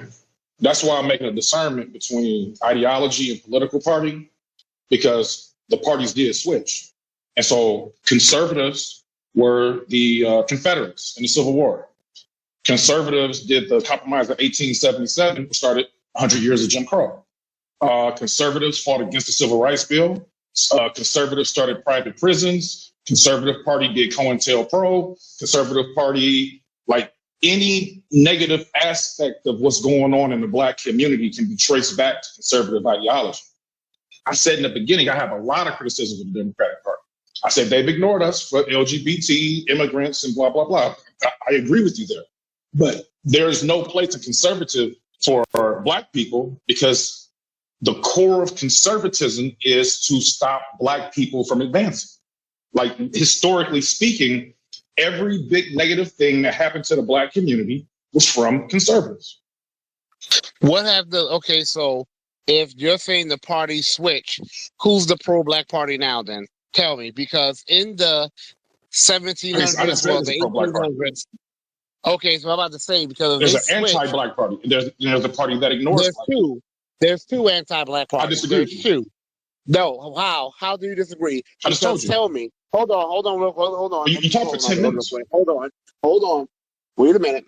You said everything bad that's happened has been because of the conservatives. Okay, so I guess you mean the Republicans. So no. I mean what I said. Conservatives. Okay, so the liberals, they just ignore us? Who went along with the war on drugs? Tell me, who had control over Congress from the 1950s to the 1990s? Who had control over Congress? Who's the president just can't act alone. The president Oh, okay, who had control over Congress? Nixon and Reagan. Now, who was control over Congress during that time? Can you answer my question, please? I'm not 100% sure. Who was control over Congress? I'm not 100% sure. Policies are Okay, I'll usually tell you. dictated. The Democrats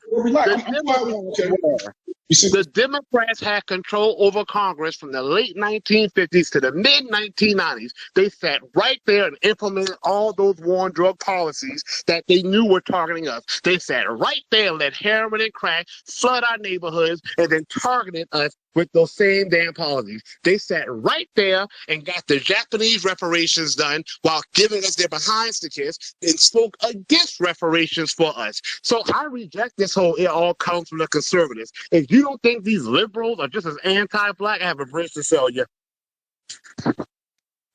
well, I didn't say those things.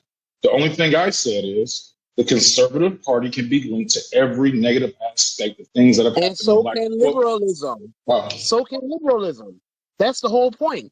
Conservatism, liberalism. So what's worse, slavery, Jim Crow, going against the Civil Rights Bill, or rights or something? You're saying the liberals, so the liberals saved us? Is that what you're saying? I'm not.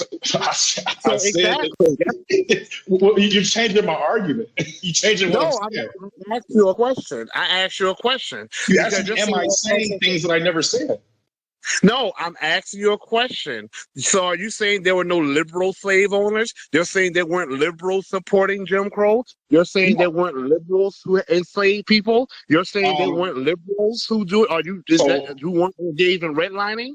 So if there's exceptions to a rule, nothing is absolute. So yeah, racist white people in the North, racist white people in the South. No argument there. The point that I'm making is that the proponents of these policies, the creators of these policies, the KKK, Jim Crow, against civil rights, private prisons, the crack epidemic, these are things that were enacted by conservative ideology. It's not true. And let me give you some 100% true. Hold on. No. Give me some more history. Well, it sounds like you don't know a lot of history. My great-grandfather moved from South Carolina to New York City when he was 18. That's called anecdotal evidence. No, excuse me. Reach your mic, nigga, down. Let me finish what I'm saying, please. This is not no anecdotal evidence. Are you serious? The GI Bill. Okay, so everyone, please tell me if I'm making this up, because apparently this is you ain't making nothing up, Marcel. You speaking the truth. This is easily found. 2 million black veterans did not receive the GI Bill that pretty much built the white middle class. They pretty much invested $2 to $5 trillion in the 15 million white veterans. Only like 16,000 black veterans received any money from the GI Bill. Guess what? That didn't just happen in the South. That also happened in the North. Do you know how the government did it? The federal government said, we are not going to segregate or discriminate against these black soldiers. We're going to let the states handle it. So the federal government gave the money to the states. And guess what? It didn't matter whether you were in Mississippi. It didn't matter whether you were in New York. Black veterans got nothing. So guess who was in charge of this money in the northern states? Those same white liberals who you're trying to make seem aren't as bad as the white conservatives. They're all against us. And by the way, do you know that abuse is abuse? You can abuse someone by hurting them, and you can abuse someone by neglecting them. I'm a teacher. Sometimes we have kids come to school, and you can tell they've been beaten. We have to report it as abuse. Sometimes a kid comes to the class, and they haven't been fed in days. We have to report it as abuse. So harming someone by hurting them or harming someone by neglecting them, abuse is abuse. So trying to say the conservatives are more aggressive with their hate and the liberals are more neglectful with their hate, it's still hate. Well, there are documented things that our conservative ideology has been very negative to the black community. And I'd rather be ignored than to be actively hated and policies created that's to my detriment. And so the thing is, like, you feel comfortable going to a party that has a Byron Donald, you got dudes saying, I love you, Trump, and Trump is my daddy. Like, if you feel comfortable in that space, fine. But I don't. People call Joe Biden their uncle. When I interjected with you, it was jumping in saying, get off the mic, but no problem. Well, I just want to say, people was calling Joe Biden their uncle. So let's not pretend like this doesn't happen on both sides. People's calling Joe Biden their uncle and telling how much he loves ice cream. So let's just say that. What prominent black legislator called Joe Biden his uncle? Are you serious right now, sir? Wait a minute. Let me say this. Is that your question? Let me say this. You talk about Byron, Donald, you talk about those people. What about people like Roland Martin? Would you feel comfortable going anywhere with Roland Martin? I think Roland Martin's a smart guy, but I think he's You goofy ass. wow. No. Roland Martin's not an intelligent person. Roland Martin does whatever he's told, and if you do whatever you're told, that means that you're not intelligent. Intelligent requires you having your own active thoughts. You have to think for yourself to be intelligent. You can't just go along, get along, and take orders. Nobody ever has become an individually independent, smart person by following orders. Roland Martin openly declines foundational Black Americans having our own hate crime bills. That right there is as liberal as you get. Now, mind you, you say that people have been targeted, opposed, and ignored. Roland Martin is an attack dog. So we're not going to act like the liberals and the Democrats don't have attack dogs. During this election, brothers and sisters, during this election, yes, you did. I didn't listen. You don't got nothing to say, up, man. I got it, fam. Listen, during this election, the biggest thing and the biggest if I can't communicate either, man, you guys have a great evening, man. Listen. During this last election, the biggest outcry from Black Americans was the fact that they were getting called names because they didn't want to jump when Kamala Harris, who's a non-Black American anyway, said how high. So we're not going to act like the liberals have been so friendly when they act like the overseers of the plantation opposed to the Republicans. You know what a Republican wants to do? A Republican wants to vote Republican and get the hell out the way. The Democrats want to come into your household with weapons and beat anybody who doesn't go along to get along with the Democratic agenda. The liberals are far more racist than the conservatives. Marcel, you're down south like I am, family. Anybody who's been to the West Coast, you go to Silicon Valley right now, and then you come on down here to Savannah, and then somebody tell me what's more racist and what's more anti-Black. The great Paul Mooney said it a long time ago, because as you try to attach and associate the South with the conservatives and the West Coast and the North with liberals, let me tell you what the great Paul Mooney said before. How many times has Mississippi burnt? Once? Twice? How many times has California burnt? 3, 4, 5, 6, 7, 8, 9 times. So anybody pushing this talking point of putting the savior of Blackness on the Democrats and the villain of Blackness on the Republicans is COON tap dancing with a small stick. Marcel, go ahead, family. That time Biden had that bad debate performance, you had all these damn Black politicians. I don't need to know their specific names. You can look it up, crying. And when Biden announced that he was not running for president again, all of them was crying, saying he's like an uncle. He's like the grandfather who you have to take the keys away from. You had Van Jones crying. You had all of them out there damn crying. So again, this crap happens on both sides. The difference is one side is getting our votes and surviving off of us while telling us they can't do anything for us, while doing everything for everyone else. People talk about Trump bringing over white South Africans. Trump sitting there parroting this lie about some genocide, making a fool of himself at the press conference. But let's not pretend that Joe Biden and Kamala Harris were not letting these Ukrainians come over here, okay? Just some years ago, they weren't giving a thing to Ukraine because they said Ukraine was overran with That's the same Ukraine overran with and they were letting Ukrainians come over here out the wazoo. They would have let these white South Africans come over as well. They just would have come over illegally, and they would have been giving them billions of dollars to help them. So again, this whole thing about we want nice anti-Black racism, I'm not with that. Oh, he dropped. Yeah, you wrote crumbs. He had to get them biscuit crumbs from his upper lip, so he had to go clean himself up after Marcel was giving them their business. Yeah, see, y'all know how the plantations are burning down right now, okay, down there in Louisiana. Well, the first plantation that burned within the last calendar year was the Democratic plantation. And a lot of people like that Detroit boss guy who was just here a minute ago, and I don't think he's a boss, okay? I think he's a janitor in Detroit. There's a difference between a Detroit boss and a janitor who works in Detroit, okay? So Mr. Janitor, he ran up out of here when you roasted him, Marcel. As soon as he seen that you was hitting him with the facts and the babbling wasn't working, he went ahead and dipped on out. And the problem with him is that he went to a plantation that no longer exists because it's just ashes right now. So that's the way we get busy in these streets. We ain't picking and choosing. Anybody putting supremacy in boxes is somebody who operates because they have an affection for supremacy. Family, let me say that one more time. Anybody who's putting supremacy in a box and say, this the good one, this the bad one, that's the friend, that's the ally, that's somebody who is a supremacist sympathizer. That is a supremacist bootlicker. That is a supremacist brown noser. And Mr. Janitor fit all three of those. Malcolm X told us in the 1960s that the liberal was the worst person out there. And like Marcel's been saying for the longest amount of time, the person who comes around and sticks a in your back and fools you and pretends to be your friend, he's way worse than the individual who does it and tells you he's going to do it. I want my supremacy served nice and cold, not no backdoor elements. And apparently Mr. Janitor, he wants his supremacy served with a nut in his mouth. Sorry, I had to go there. Go ahead. He called racism from white liberals an exception to the rule.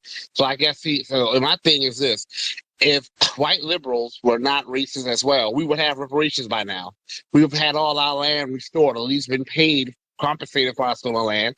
Okay? The fact that hasn't happened yet shows they're just as comfortable with us being to the bottom as these white conservatives he seems to think are the problem.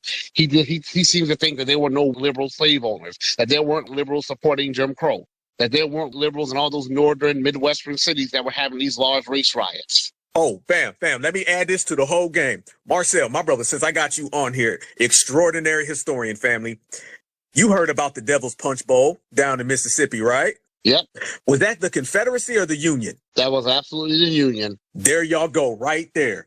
Right there. Checkmate. Go ahead, EJ. All right, man. I'm glad that Detroit left, because any Negro that's out here talking about Roland Martin is a smart guy, you automatically get salad in your face. And that dude seems like the type of person that if you talk to him and you have what's around him, he gonna be making excuses for them, man. Like, dude, like your talking points were just ass backwards. Like, dude, when Marcel was telling you the facts about, these parties not having the backing of, Black Americans when it comes to us getting, our reparations, they play games with us when it comes to both sides. But the Democratic Party has been the most guilty person out of the Black American community for the past 60 plus years. And for you to come up in this space to talk about that Roland Martin is a good guy, like, dude, he is a certified terror vibes all over his paperwork. He have shown you throughout numerous videos out of the past couple of years that he is a true #1 enemy of the new Black media. He's always been hating on brothers like Tariq Nasheed, brother Jason Black. Hell, he been hating on Black Afro for years. All the videos he been making of him just putting them in his place, because we know that we got to keep vegetables away from dudes like that, because they liable to try to fight us. But this just goes to show you that people like that within our community, they're trying to make excuses for these political parties, especially the Democratic Party. Well, they have a known history of not doing jack-ish for the Black American community. And I wanted to say this earlier too about these terrorists trying to get in tune with our reparations. And you see how the energy that they've been using to try to get in tune with our reparations and trying to get amongst our claims to try to make everybody just one big Negro. You don't see a lot of them saying anything about their reparations, just like that tether in that last Twitter space you had. He wasn't saying jack-ish about CARICOM. He was trying to put the African Union and all these other groups of people within their reparations claim, but he ain't saying nothing about these other Caribbean islands with their CARICOM reparations. But it just goes to show you that, idiots like that from Detroit, I don't even think he's from Detroit, because real Detroit brothers don't talk like that. He's probably from like Oregon or Idaho or something. Hell, he might even have some tether vibes about him too. But, with that being said, I'm just going to land my plane and just let somebody else speak. Go ahead, Marcel. I just want to say, he said, find a Black politician who's called Slow Joe, Crow Biden, Uncle Joe. It only took me a second. I literally just typed in Uncle Joe, and look what I found. I put it up there. Some black woman who's a representative from, I think, Pennsylvania, and she says praying for Uncle Joe. So yeah, Byron Donalds not a black American. He's not a freeman. Byron Donalds is a Panamanian, Jamaican, damn tether who speaks out against reparation. I don't know what this woman's lineage is, but look, she's calling Joe Biden Uncle Joe. You can find several videos of people crying, calling him Uncle Joe, how he loves ice cream and aviators and all this crap like that. So I want him to get back up here, and I want him to stand on this stuff he was saying, because I'm not doing this lesser of the two evils. If we want to do the lesser of the two evils, the Republicans are the damn lesser of the two evils, to be honest with you. The Republicans aren't trying to replace us demographically with a bunch of illegal immigrants, okay?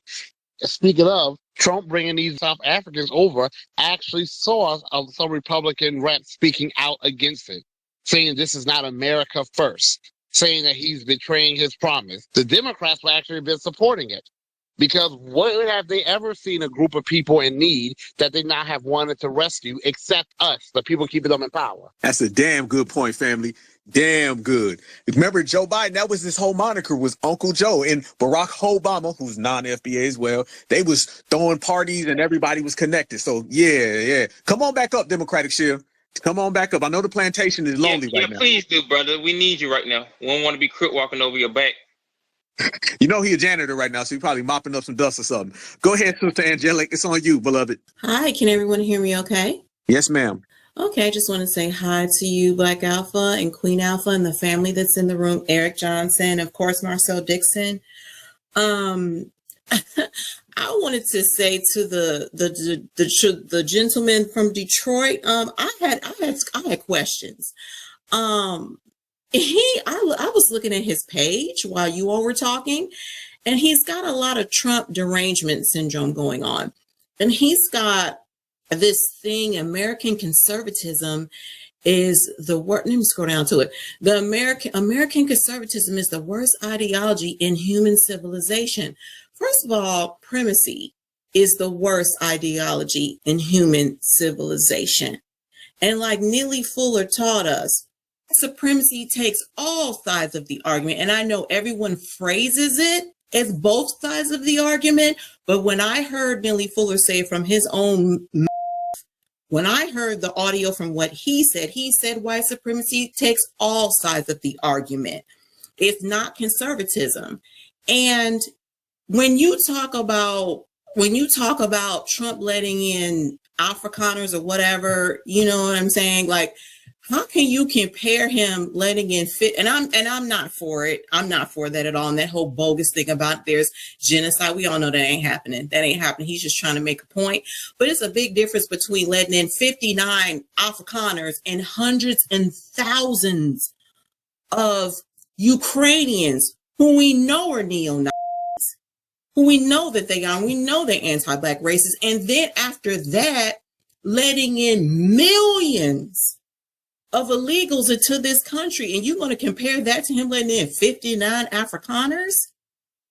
And this gentleman, and I just wanted to ask him, he dropped back down, of course, before I could really get in and ask, and I'm like, what is your ultimate point? Because he seemed like he was trying to come in here and switch us up. What's your ultimate point you're trying to say? You said, I'd rather be ignored than hated. Well, the Democrats ignore us and they hate us. So, you know what I mean? I'm trying to figure out what was his ultimate point.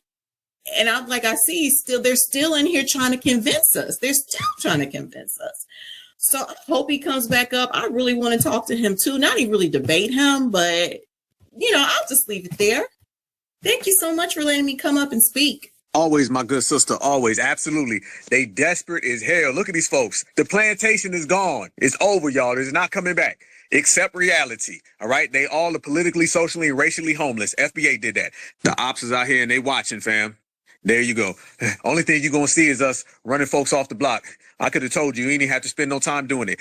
Anybody who subscribes to Republican, Democrat, liberal, or conservative, and you're Black, you are really a simple as that. Like my brother Marcel said, there's no better anti-Blackness. We're not playing favorite racists up in here. Liberal and conservative are two ideologies that belong specifically to white people. That has nothing to do with black folks. See, first off, foundational black Americans, the way we move and the way we operate is on the other side of the fence than them. Whatever they got going on in their household, that's theirs. Whatever beliefs and ideologies they have, that's for them. See, every 4 years they convene to have an election on which ideology of supremacy is going to reign supreme. What are we going to practice for the next 4 years? Right now, the conservative way with Donald Trump is going to reign supreme. And then when Joe Biden was in, or when Bill Clinton was in, or when Barack Obama was in, then the liberal way. That has nothing to do with foundational black Americans. And to be honest with you, it's very, very weak for you to fall underneath someone else's ideology. So all the black folks who say I'm a Democrat or I'm a Republican, I'm neither. I'm a foundational black American. That's it. Okay, I understand that that ideology belongs to their community. We wouldn't even be saying those terms if it wasn't for them creating them. Who taught somebody the term Republican or Democrat? Who taught you liberal or conservative? Who taught you the red and the blue? Who taught you those things? And identify who taught you those things and understand that it belongs to that person. And it does not belong to us. So if you want to be a part of anything as an American, you are a part of your lineage. Okay, right here as us. And when we start following all these ideologies they have, that's why brothers and sisters don't ever end up with anything. So be very skeptical of somebody who runs around and tries to put our beliefs inside of a box that these two other communities have created, or shall I say this one community and their two ideologies. Malcolm X broke this down in the 60s. I don't know why anybody has not observed or analyzed and got it yet. If you're running around here still lost between the Democrats and the Republicans, all you're doing is playing back and forth favorite racists. We are about tangibles and policies that belong to us, and everything else is just water underneath the bridge. Go ahead, Angelic. Okay, so I was just looking at his page, the one who was just on here, who he was, I'm from Canada, and even though I'm thinking like, where are you from where are your people from before you got to Canada? And he finally got out Somalia, I believe. So I'm looking at his page. So he got some posted up here from some Fresh and Fit. Okay. Then he's got I told you, I knew it. Right. And then he's got this other post up here. He only got like 2 posts in here. He got like 14 followers. He's been on here since May 2024. He only got 14 followers, but he following 24. Then he has this post on here. The other post, and one other post he got on here, it says, "Shame on the Democrats and the left for trying to assassinate Trump for no reason." So he's just a Republican shill. So we got back to back. It sounded like we had a homegrown Dem shield. That dude I looked at his thing, his location, the one from Detroit. He had Paraguay on his thing. So I don't know if he was a passport bro or what, but he's a Dem shield too, apparently. So he had a lot of struggles. I need him to pick a struggle. But yeah, so we just had a Republican shield, it looks like. So I just wanted to say that. Thank you. I knew he wasn't from no damn Detroit. I knew he didn't come in here saying what up though. So I knew he wasn't from no damn Detroit. Hell no. Hell, that was a passport hoe. That's what that was. God damn. Marcel, I got to ask you a question, fam. You seen that tether come up here, fam? Have you been seeing all these Juneteenth things with the Caribbean? I actually missed the tether y'all referring to, but I have been seeing all these Caribbean Juneteenth celebrations. And you know what's funny? You don't ever see us doing like a Black American Haitian Pride Day. We let people have their day, but I have been seeing that. Family, how do you feel about some of those Democrats pushing that on people? Because I know folks be wanting to hear from you, brother. It's a slap in the face, the same way they're trying to crowbar in these illegal immigrants on the birthright citizenship claim. It's all a slap in the face. But you know what? It's not quite hitting like they want it to hit. Because you know how, I don't know if they even still make this, but y'all remember when they used to do Coca-Cola Zero? It used to come like in a silver can, and it had a really weird aftertaste. I never really drank soda, but y'all don't remember Coke Zero? Remember how no one really liked it and it fell off really fast because it just didn't taste like the real thing. So people didn't really like it. That's the same way I feel about these little Caribbean Juneteenth celebrations. It's not the real thing. It's not authentic. So therefore, people are not going to like it. And on the matter of Juneteenth, you know what? Juneteenth is ours and we're going to keep it. But you know what we need to bring back? Juneteenth is pretty much an emancipation day. Before Juneteenth became nationalized, every region had their own emancipation day. Like here in South Carolina, the Low Country, January 1st was our emancipation day. It was like our quote unquote Juneteenth. We need to not just do Juneteenth, we need to do emancipation days all over this nation. They can't keep up with us. You know, the thing with us is we always innovate and do new things, and we just sometimes abandon the stuff we came up with. We need to stop doing that. Let's keep innovating and doing new things, but let's also keep what we came up with as well, because all of it belongs to us. We need to keep it all. Big facts, family. Hell yeah. These goddamn tellers out here trying to steal everything we got. I want to get to some of the new people. Our sister Brooke, go ahead. It's on you. Hi, good night, everyone. Love you all. I just wanted to, here in New York, when you brought up the whole Juneteenth thing, I've been putting a lot of flyers and stuff up because I see them. And I just want to highlight, is it Arthur from the Freedmen Trust? He's already sent legal letters because the flyer that I have been putting up the most was the one where it had our elected officials on it. I think Hakeem Jeffries was on it. I know that Monique, I forgot her last name. Monique was on there, but she's also a councilman from in East Flatbush here in Brooklyn. And so, I've been really bringing that to light because it's something that disgusts me, and it's a real problem here in New York. And it's so funny to me, as I'm explaining to people the problem that we have with it, it's like they want to play dumb. Like they don't understand. Here's the thing, the diaspora, every single black group in the diaspora has an Independence Day. Every single one. We never disrespect, and Haiti got an Independence Day and a Flag Day. So they got 2 days. So every single, and we celebrate, they are all celebrated here in New York. Nobody steps on anybody's toes. When it's Ghanaian Independence Day, the Ghanaians are here waving their flags. When it's Jamaican Independence Day, Jamaicans are here waving their flags. When the Haitian Independence Day and Flag Day and January 1st, they have their Independence Days. They wave their flags. Grenada, Guyana, Trinidad, Dominican Republic, Dominica, the island, because those are 2 different places. Everybody has their Independence Day. Let's not even start getting into all of the different African countries that have their separate Independence Days. Everybody comes here to New York and celebrates their Independence Day without any impediment from anybody. But when it comes to Juneteenth, that's when you want to add this flag and add that flag and add these colors and add this really weird Rastafarian colors. No, we are not Rastas here. We respect Rastas, but we are not Rastas here. So don't put Rastafarian colors on Juneteenth. We are not Ghanaians. Do not put Ghanaian colors, because everybody keeps saying it's Pan-African colors. No, a lot of the colors y'all are seeing, once you introduce gold, that is Ghanaian or it is Rastafarian.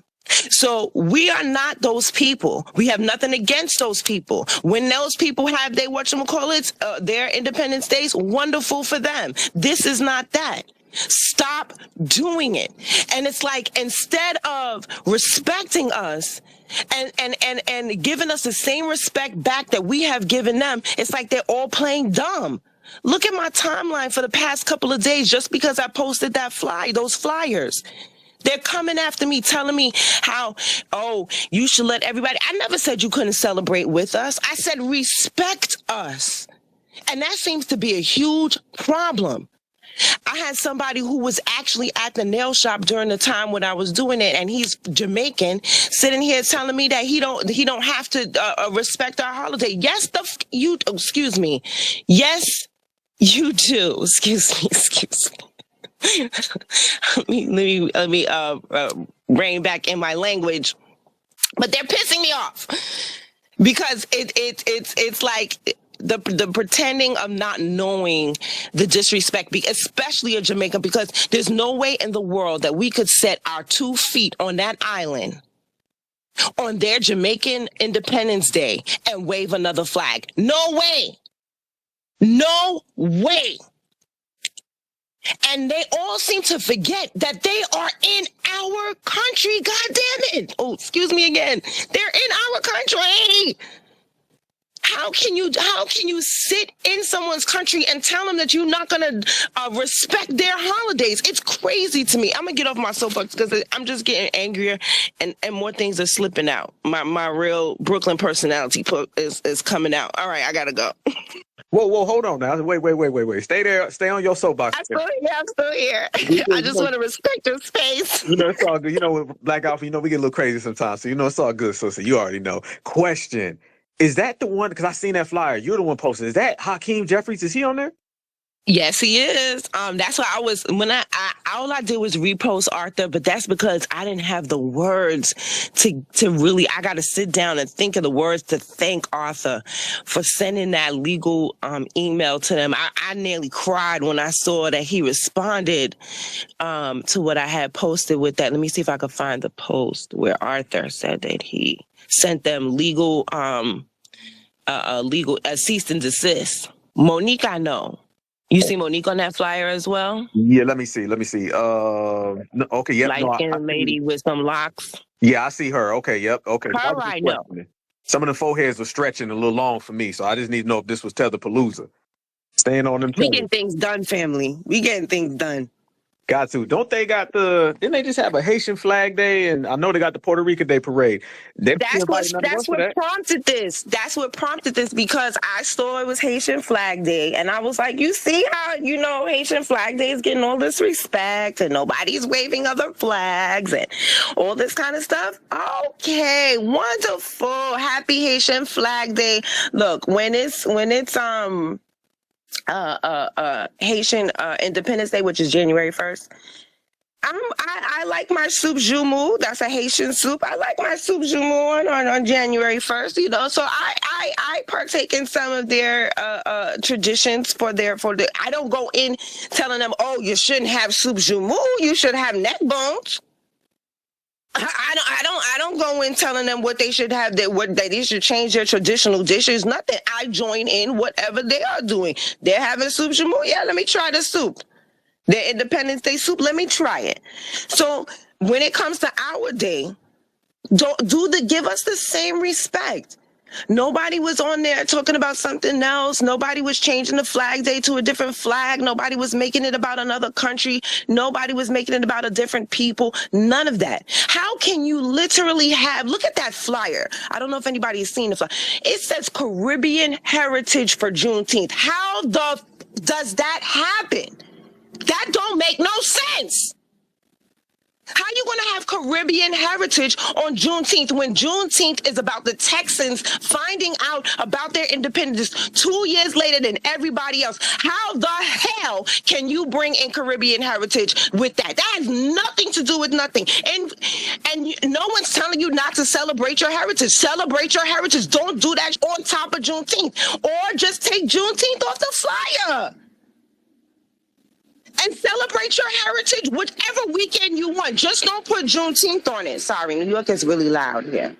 Don't put Juneteenth on the flyer.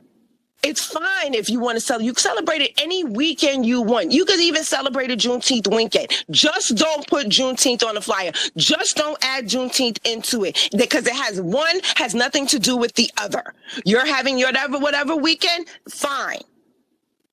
Stop trying to mix everything on top of Juneteenth, because you guys don't understand what Juneteenth is. That's the bottom line. I am finding out that the self-centeredness of the Caribbeans and the Africans is on another level. They cannot, not all of them. I'm going to say this, not all, because I have a lot of friends and people I consider family who are from the Caribbean and from Africa, and they do not feel like this. But the other ones, they are completely ignorant to everything that happened in this country before they got here. And it's like they think that the country was null and void until they set their 2 feet on this ground. And that pisses me off. And it's all about self. And we're going to correct that today. We're correcting that. Arthur is helping us correct that. I thought with just the backlash that they were going to correct it. But Arthur won up to me and went the legal route. Like I mean, I'm so proud of Arthur. Like, I just want to cry. Can I touch on that real quick, if you don't mind? Please. Blessings. Can you guys hear me? Am I good now? Yeah, you sound Yes. good, brother. All right, perfect.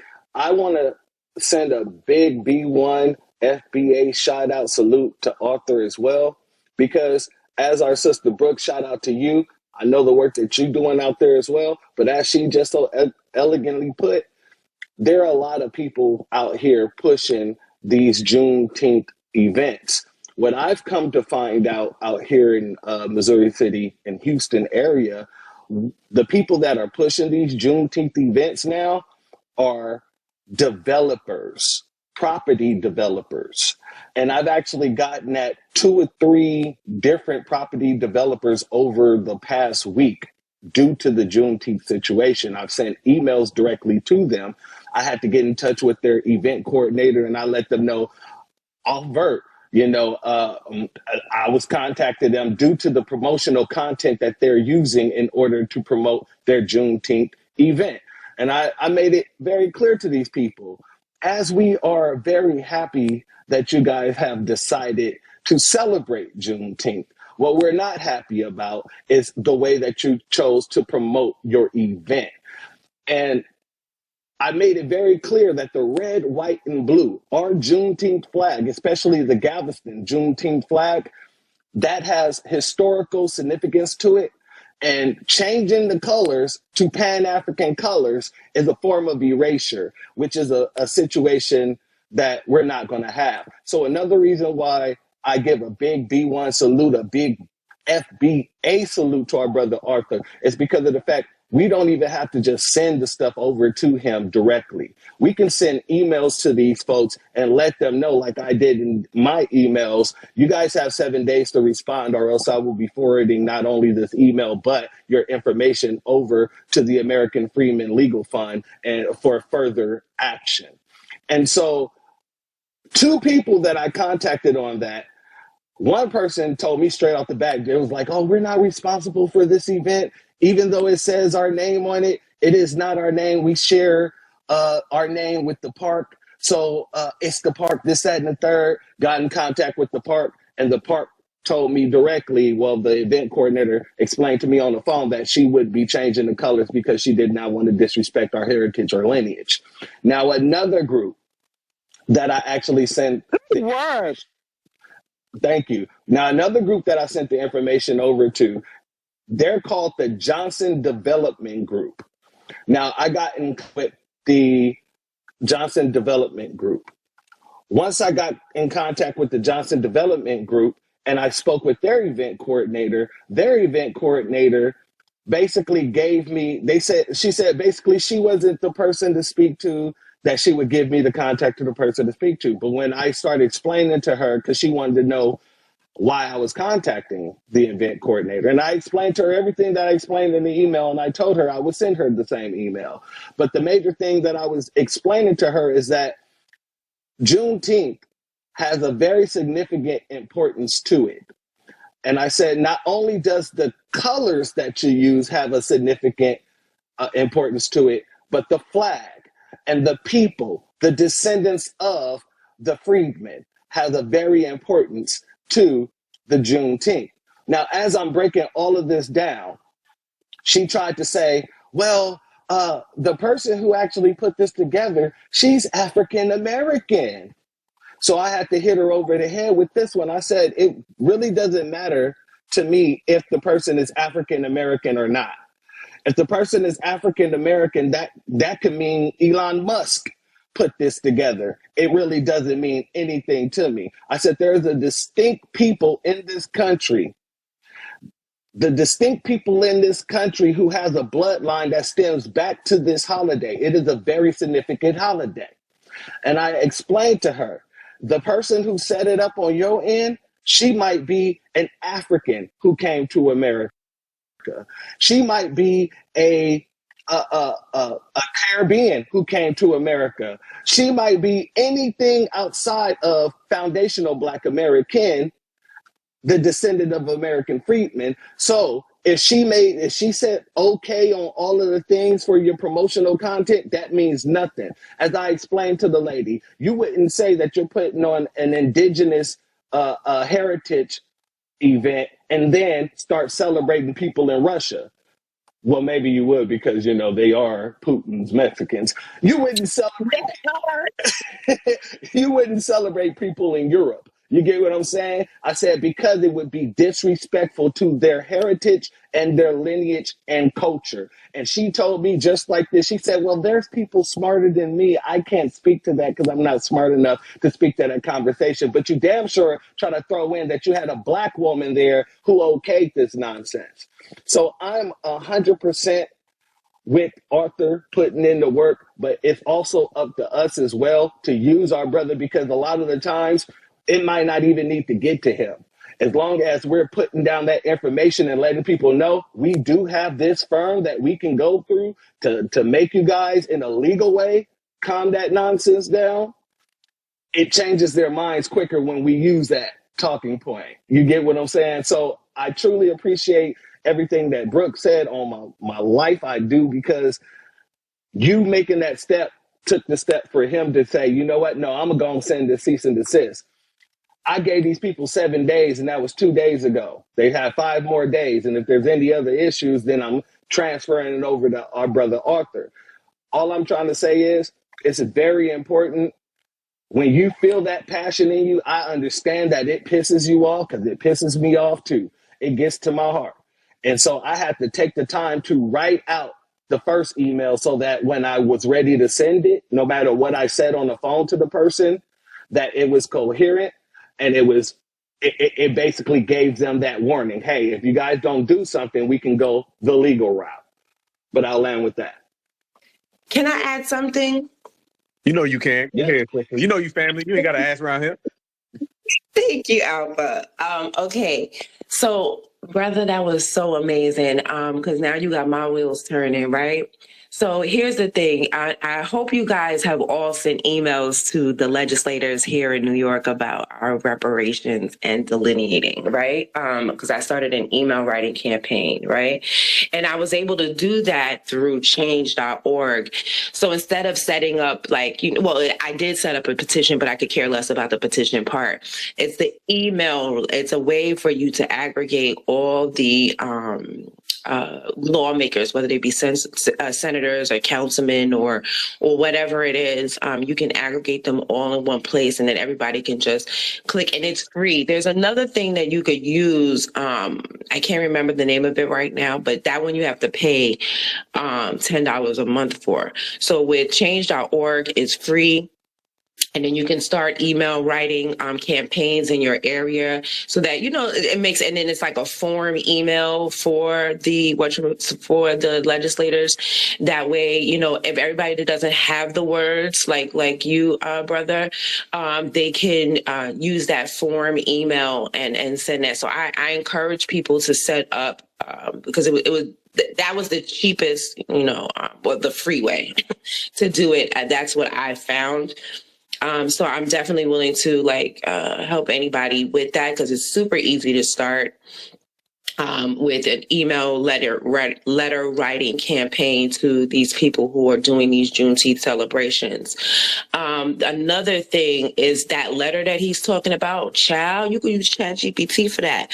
And the prompt that you would use would be, act as if you are legal counsel in the state of whatever, and draft me a letter saying all the incoherent things that you have to say. That's one thing I love about ChatGPT. It takes all your incoherent thoughts and make them coherent, right? So if you're not comfortable writing a letter like that, especially something that kind of has a legal tone to it, let me tell you, ChatGPT is your best friend.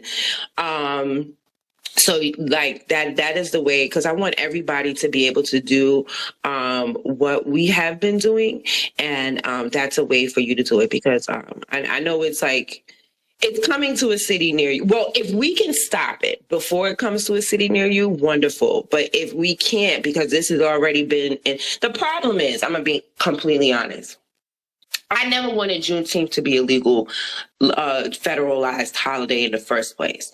In my opinion, it was dumb to me to allow white folks the day off on the day that they enslaved, like on the day that they gave us emancipation. It just, I was always Juneteenth was a little personal thing that we did in our little enclaves, in our little neighborhoods, and our little areas, and our, you know what I'm saying? And that's what it was. And I rather enjoyed it that way, because it was a personal thing between us. Once it became a federal holiday, like I said, the majority, and I don't want to speak for everybody, but I'm going to say a lot of Black people have jobs where they don't have federally recognized holidays off. A lot of white folks have jobs with federally recognized holidays off. So that means white folks were given the day off because they took 2 years to tell Texas that they weren't free. And to me, that was just egregious. And I didn't want them in our celebration. So I never really necessarily saw the whole foreigner part jumping in our reparations, but I was against reparations being a federal holiday from the beginning, because I knew the BS was coming of some kind. And then it turns out to be this. So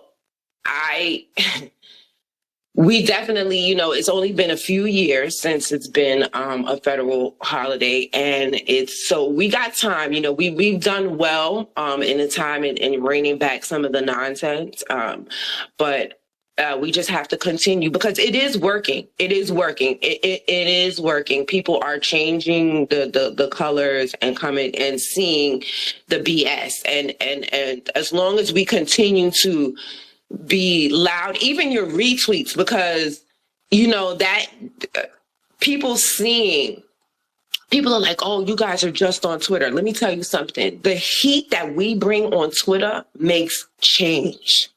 It makes change. I don't know if it's necessarily the heat on Twitter, or if it's the collective energy of the FBA, of us all together on Twitter, manifesting into reality. I'm not sure. I don't know exactly what it is, but I know it's amazing and I love it. So let's just keep it up and turn it up. Let me just say this real quick to you, sister. Much love and appreciation to you, because I really, really, really did not think of this until now. If you need help, if you see anything that's disrespectful to our lineage, heritage, or culture, and you need help writing up an email, DM me. Make sure you follow me. I will literally take the time to help you write whatever letter is necessary if you're not comfortable with writing the letter yourself. Like my sister said, ChatGPT. You can use that to help you write a letter if you're not comfortable with writing a letter. But there should be no reason why all of us don't put our foots to ground and foots to ass when it comes, excuse my French, and foots to butts when it comes down to representing for our people and culture, because everyone else is out here literally taking their time. They're taking time out of their busy day, their busy schedule, their whole life in order to try to combat everything that we're doing. And they don't even have any type of, they're not going to be qualified to get it. They don't have any relevance in the situation, but they're still willing to take the time to say, you know what? No, I'm going to go against everything FBA is saying and every policy that they're trying to put out. So family, I don't care what your situation is. If you need help, please reach out to people that can help you, people that's willing to help you, because I promise you, more of us hitting these people up, especially with warning letters before it even gets to the legal fund. The cease and desist is one thing, but if you also have a warning letter before the cease and desist, then that's more of a situation for the courts to look at. And that's the biggest issue that I have, is that we as a people, and we've been speaking up a lot when it comes to people speaking on our lineage, we now need to start thinking like a bunch of legal class people again, if that makes any sense. Even if you don't have the ability to create what you want to create, there are people around you and people who are within our lineage who's rocking with you, who is willing to help. So, like I said, if anybody need help, please make sure you DM me. I have no problem helping. If you want to go through ChatGPT, that's an option. If you want to go directly to our brother Arthur and ask him, what do you suggest? That's an option. But all I'm saying is it's important for us to put foot to the ground and foot to the butt. I'll land there. Shout out, family. This is what it is, y'all. It's FBA Worldwide. FBA Worldwide. Remember, more people get their news from this app than from cable television. You understand? And then when you add a new black media to it, it's extra special. This is how we get down, fam. I said the other day, we fill in the void of things that we were lacking. So everybody said, when we going to get these attorneys and when we going to get the Johnny Cochran energy, we all going to be Johnny Cochran. And that's how we put pressure on these people. And that's how we get things done and certified. Certified salute to my sister Brooke. Certified salute to my brother Church. Go ahead, Marcel. And then I got to give it to my brother Sage. You still there, Marcel? Yep, I'm here. I hear Brooks' frustration. I can only imagine the disrespect has to be infuriating. You don't have to respect the culture and lineage of a people whose country you're in. That's disgustingly offensive. And we all have our battles. I'm glad that here in South Carolina, that's not quite one we have to deal with. Thankfully, we have our challenges, but that one is not one. But one thing I want to say is y'all are doing good. First of all, calling them out, because sometimes people just aren't educated. Sometimes that's really what it is. It's not even a matter of disrespect. Sometimes people just are miseducated, or they've been around Pan-Africans who have pretty much given them the green light to disrespect our heritage like that, not absolving them of their responsibility to do what's right. Number two, let us support more things that are accurate, culturally and historically accurate. I went to a play today called Decoration Day, because y'all know Memorial Day is Monday. Memorial Day started, it's a Black American holiday, really. It started here in South Carolina among us, Gullah Geechee people, where we buried Union soldiers who were thrown in a mass pit. Most of them, this part I did not know, all of them were Black Americans, did not know, most or all. We gave them all a proper burial, did a parade. This was the 1860s, y'all, with 10,000 people in attendance, 4,000 who were children. We did a second line. Then we reinterred them and buried them in the Beaufort National Cemetery, which is the first national cemetery in the Deep South. It was culturally accurate. It was educational. It was about our history. It was patriotic. They talked about how it was called Decoration Day, and I knew this part already because we decorated where they were buried with flowers and American flags. It was all about our lineage. This was in Beaufort, South Carolina. That's Beaufort's like 20 minutes from me. I'm going 30 minutes away to Savannah, Georgia, to see another play that's about reparations, y'all. And I don't know what this play is about. It's apparently premiered on Broadway, and it's about reparations. And it stars actors and actresses who are playing historical Black American heroes, such as Harriet Tubman and Frederick Douglass. And pretty much they are putting America on trial and letting America know why we are owed reparations. Now, I don't know what type of place it's going to be, but the point is, our culture is being out there and being promoted correctly. So let's call out those who are not doing it correctly, and let's support those who are, because it offends me, bro, just hearing what you said. And I can only imagine how frustrated and angry you must be. Big facts, family. Big facts. Stage. It's on you, my brother. Can you hear me good, brother? You know it. Took me about 2 hours to get up. Church, I understand the what you was going through, brother. You know, So it's with not not just being me. heard. No, it's not. No, absolutely not. So Marcel said something earlier that I wanted to address. He said they were able to put together an anti-hate crime bill basically overnight. And I think that it started basically from, like, I believe California and in New York. It started from those two states, and it was a bill that was pushed basically by Grace Ming, and since 1860s, we have not been that protected class, and we are, in all honesty, when you break down hate crimes, crimes towards blacks are always number one. Whatever you want to put, green people, whatever. None of that. It's always us as number one. And when Jim Crow Joe first got in office, he had the House, the Senate, and the presidency, and he still did not push that. So there was a dude, I believe, up here from Detroit saying that, the Democrats are I want to say less evil than the Republicans, or Roland Martin was right. No, because again, I don't think that for 1 second that we should be trusting the Democrats or the Republicans. I'm not a Republican. I just don't think that the Republicans tell us straight up, we not effing with y'all. We don't really care. The Democrats act like they're our friends, but they're not. So my grandmother used to always tell me, do you want an honest enemy or a false friend? And I would rather the honest enemy. He said something about he'd much rather be ignored than disliked. No, I'd much rather be disliked because that comes with respect. And that's what we need out here. We need respect. We don't need to be liked. We don't need to be the belle of the ball. We don't need to be the person that answers all the questions in the class. We need to be the most respected. When they got their hate crime bill pushed through, that's out of respect for them. Because again, that bill is basically based off of people in New York and people in the Bay cursing. Well, black people get cursed at every day.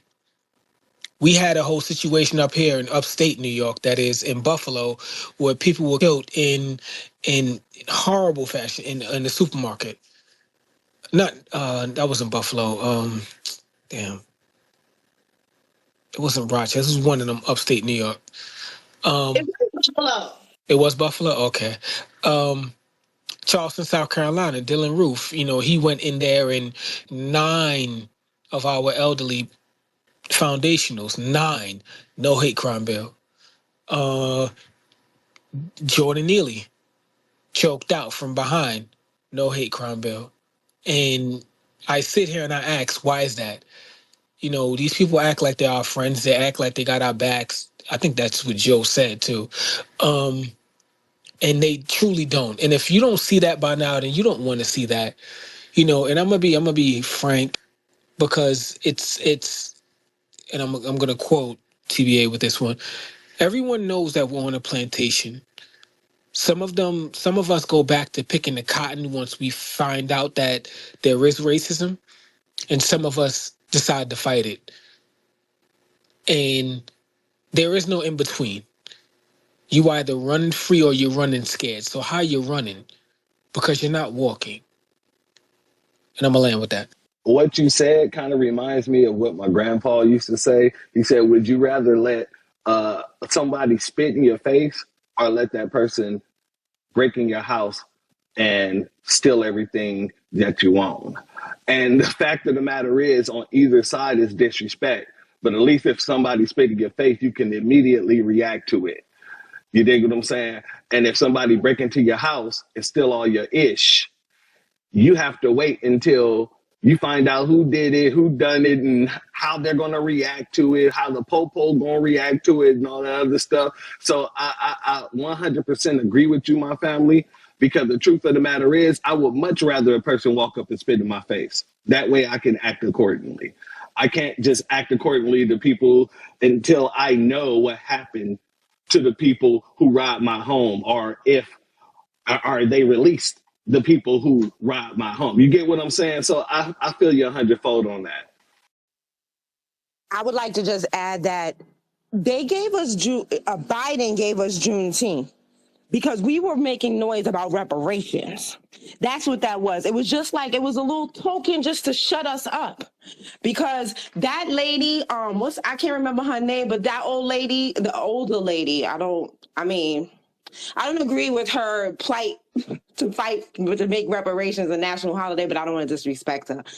the older lady who had been fighting for a very long time to make Juneteenth a federal holiday. She had been fighting a long time, and everybody was ignoring her for years. But Biden, in my opinion, Biden only made Juneteenth a national holiday to shut us up about reparations, but he didn't think that through, because giving us Juneteenth is validating the fact that, you guys owe us money. Because we can't have an Independence Day or Emancipation Day for things that we haven't been paid for. You know what I'm saying? So that's my opinion. They gave us this, just like how they were trying to put Harriet Tubman on a $20 bill. They were just trying to shut us up.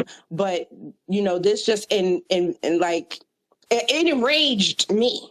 I don't know about the rest of you guys, but seeing what's happening even with the MTA, that's another one we got to send a letter to the MTA, because they had all the buses lined with Ghanaian, with Rastafarian and Ghanaian colors. So it made me think about that. The MTA, all of these things, then they started, okay, well, let's jump on board with this. They want to shut us down with our reparations talk. And that's what this Juneteenth, them making Juneteenth a federal holiday, was all about. And then I think they just, the sauce or the cherry on top is everybody just respecting us. I do want to say that, before I do, is with the plantations burning down, I have a viewpoint that might be different from everyone else's. And I hope y'all just hear me out on this. I actually don't mind them staying up. And let me tell you why. Because this nation tries to sanitize its history. I'm not saying we need these antebellum homes in order to remember all the atrocities this nation has done to us. We're always going to remember. But sometimes we can use what people think hurts us against them and against this government that owes us. My first commercial that I did for my campaign, in which I was actually in it, I'm not sure if y'all remember, I was in front of a Confederate memorial. And I said, if America wants to honor this period of time, then it needs to pay us and compensate us for the atrocities that were done to us during this period of time, for which they have not yet repaired. I was told by one of the people here in South Carolina who's very involved in politics that there was a buzz around the South Carolina state legislature about taking that very same memorial down because I used it against them. I want to also say that, in our different regions, sometimes there are local municipal holidays. Like, I'm here in South Carolina, on Hilton Head Island. February, the entire month of February is Gullah Geechee month.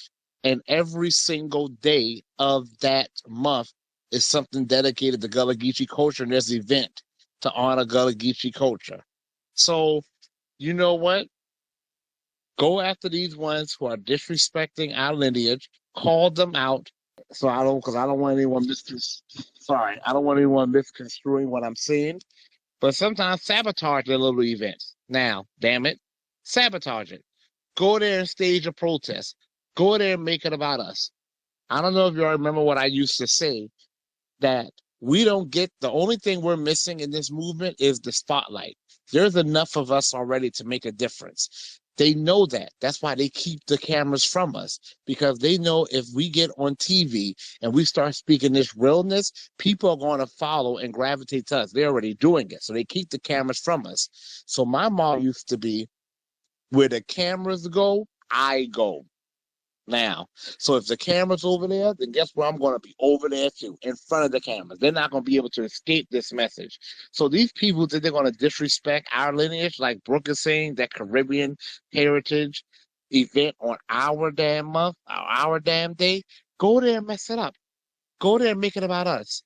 Black Alpha, remember, and I'm still working on that legislatively. I'm waiting for this first case to die down. But remember, MLK Day, the day at the Dome here in South Carolina, they thought they were going to make it all about the Palestinians. I said, hell no.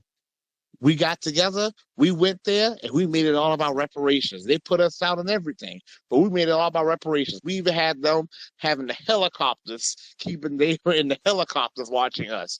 They had us in the news with the signs. We made it all about reparations. They pulled up the fire trucks. They're gonna catch a case, by the way, because I am going after the NAACP for how they discriminate against us and pretty much violated our constitutional rights. But that's a whole other conversation. I got some other coals in the fire right now at this point. But as soon as they cool, I'm going after them because I'm still well within the statute of limitations. But we made it about us. So I know in New York City, Brooke, y'all are overwhelmed between fighting the same wannabe supremacists that we fight here. You got the panties there. You got the tethers there, and you just have your day-to-day challenges. But sometimes go to these little events and mess it the hell up. Make it all about us. Come there with our large signs. And it's scary. It could be very, very scary doing that. I used to do it by myself. A lot of times it's just Alpha now. We just go to things by ourselves now. I have Alpha now. Before I used to just go alone. But sometimes we have to do that. And I And land that's there, the y'all. thing. That's the thing, huh? Because I can't. The thing is, I'm a female, so I don't necessarily want to go alone. And that's the way it be sometimes. It's just me by myself. And being that I'm kind of on the radar here. Now you know you can always call me. Yes, well, because remember, not too long ago, when they had that art piece with the woman where she was bare and naked on the top. And they were trying to say that was foundational Black American heritage. And I was trying to get, and the thing is, they do things last minute. So it's like, you don't have enough time to get off work. You don't have enough time to, you know what I'm saying? To like take the Yep, day. they do that. And so that one was a hard one. I couldn't get anybody. Because I'm going to put Don't it put in yourselves in the danger. Don't put right. same for you. Don't put yourselves in danger, and don't get yourselves arrested because it's just not worth it. We don't need no No. Alexandria Ocasio-Cortez photo op.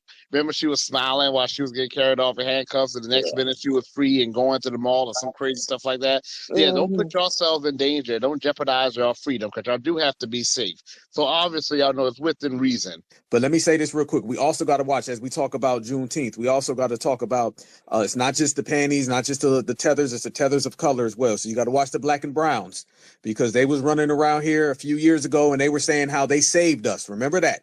Don't forget that for 1 second. And to your point, Church, down in Texas, they're saying that, well, really black folks went and they saved us from slavery because that's another lie that they're telling, and they're going to continue to say those lies as long as they can so they can perpetuate some falsehoods upon foundational Black American lineage, heritage, and culture, and eventually they can shoehorn themselves in. So watch those people as well. As we have a lot of the Caribbean tethers up north, you also got to start dealing with a lot of the Mexicans down there, because I already seen them talking about how 5 villages in Mexico celebrate Juneteenth because it really belongs to them. So we keeping an eye on all of them, fam. It's not just the POCs, it's the TOCs, it's the tethers of color, and they come in all different colors, family. So we got to watch them, we got to observe them, and we got to analyze that part. Let me get to some of the speakers though.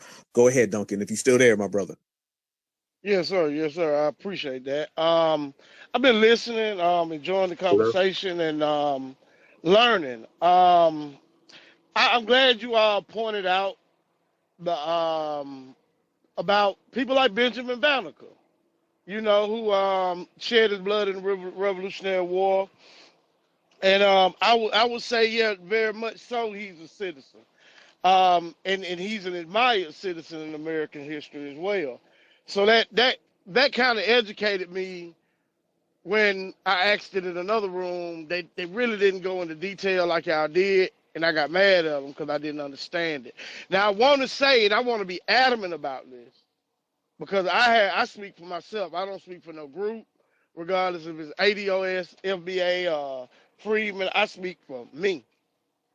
I want it to be on the record that I don't agree with calling us citizens because my people were slaves in Alabama, Mississippi, and Louisiana. And I think it waters down what my ancestors went through, when they say that they were citizens of my ancestors. The slave codes that they passed, a lot of the things that happened. So I'm glad you said that. And I do agree with you that, yeah, we should have been citizens because what happened when they made hereditary slavery, they stripped us of our citizenship, right? After, like old boy mentioned, the Bacon's Rebellion. They stripped us of our citizenship. You know, and the same thing happened after the Compromise of 1877 with the Black Codes and Jim Crow laws. You know, they stripped us of our citizenship again, making us second-class citizens. And I represent the first out of my family. The first out of my family to understand what it is to be a full American citizen. Everybody before me, my mother and my father, all of them grew up in Jim Crow. Now, I got 3 points. This first point, second point is that I don't celebrate the plantations burning down. I made a statement amongst people I know. I'm not gonna celebrate white people's payday. I look at that, it was a big insurance scam. It was a failing antebellum plantation retreat. You can go get a hotel there, stuff like that. The business was not doing good. I think they sabotaged it, burnt it down for an insurance scam because their business was failing and they got a payday on it. You will see me very happy the day we get reparations. And I'm adamant about that. You know, I don't like they say I don't give a damn, I don't care about nothing but the tide. I don't care about nothing but reparations. You know, if it ain't about that, you know, I don't really care. Now, the woman made a great point. That's why I kept raising my hand and dropping it down, because I was like, man, that might be the ancestor speaking. You know, about her saying that she was upset when it became a federal holiday. And I totally get it. The exploitation that came about from it. Now I've been celebrating Juneteenth since I was in the 12th grade. You know, we had our church used to go to a picnic. They used to have a picnic. You know, we'll get on the bus and we'll go down there and celebrate it. But I didn't really understand it like that growing up. But like I said, when I was almost out of high school, it became a thing. But I would say that I am glad it became a federal holiday, right? And this is the reason I'm glad it became a federal holiday. Because it solidifies our position in the United States. You know what I'm saying? I'm not going to say it solidifies it, because it doesn't. But I'm saying it draws the line, basically. You know, like, they can have their flag day all they want. And I don't care about their flag day. I acknowledge their history. I respect them. I met a Haitian girl today. She had a beautiful spirit. A beautiful spirit. Her spirit was so beautiful and welcoming. When I got on the phone with my brother, I had to tell my brother how good her energy was. So I by no means am I anti-Haitian or anything like that. But what I am American first, and Black American, even more so, Black American first. Their flag day is not it's not nothing to me. I don't, you know, I'm not obligated to have to even acknowledge their flag day. That can be done in Haiti.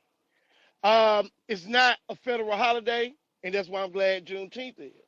Because it draws the line between us and them. They not like us. And if they try to act like they don't know, well, obviously they're going to know, because ours is federal holiday. You know, Dr. Martin Luther King is federal holiday. Same thing with Cinco de Mayo. They try to push this thing, and I see everybody celebrating Cinco de Mayo. You know, but that's not a federal holiday. They not like us. They not American. You see what I'm saying? So it's good that we have this as a federal holiday. And I'm going to end by saying this. I want us to stay vigilant about the Supreme Court specifying that the 14th Amendment was specifically for the descendants of slavery in the United States. I see some people minimalize it or say it wasn't this and it wasn't that.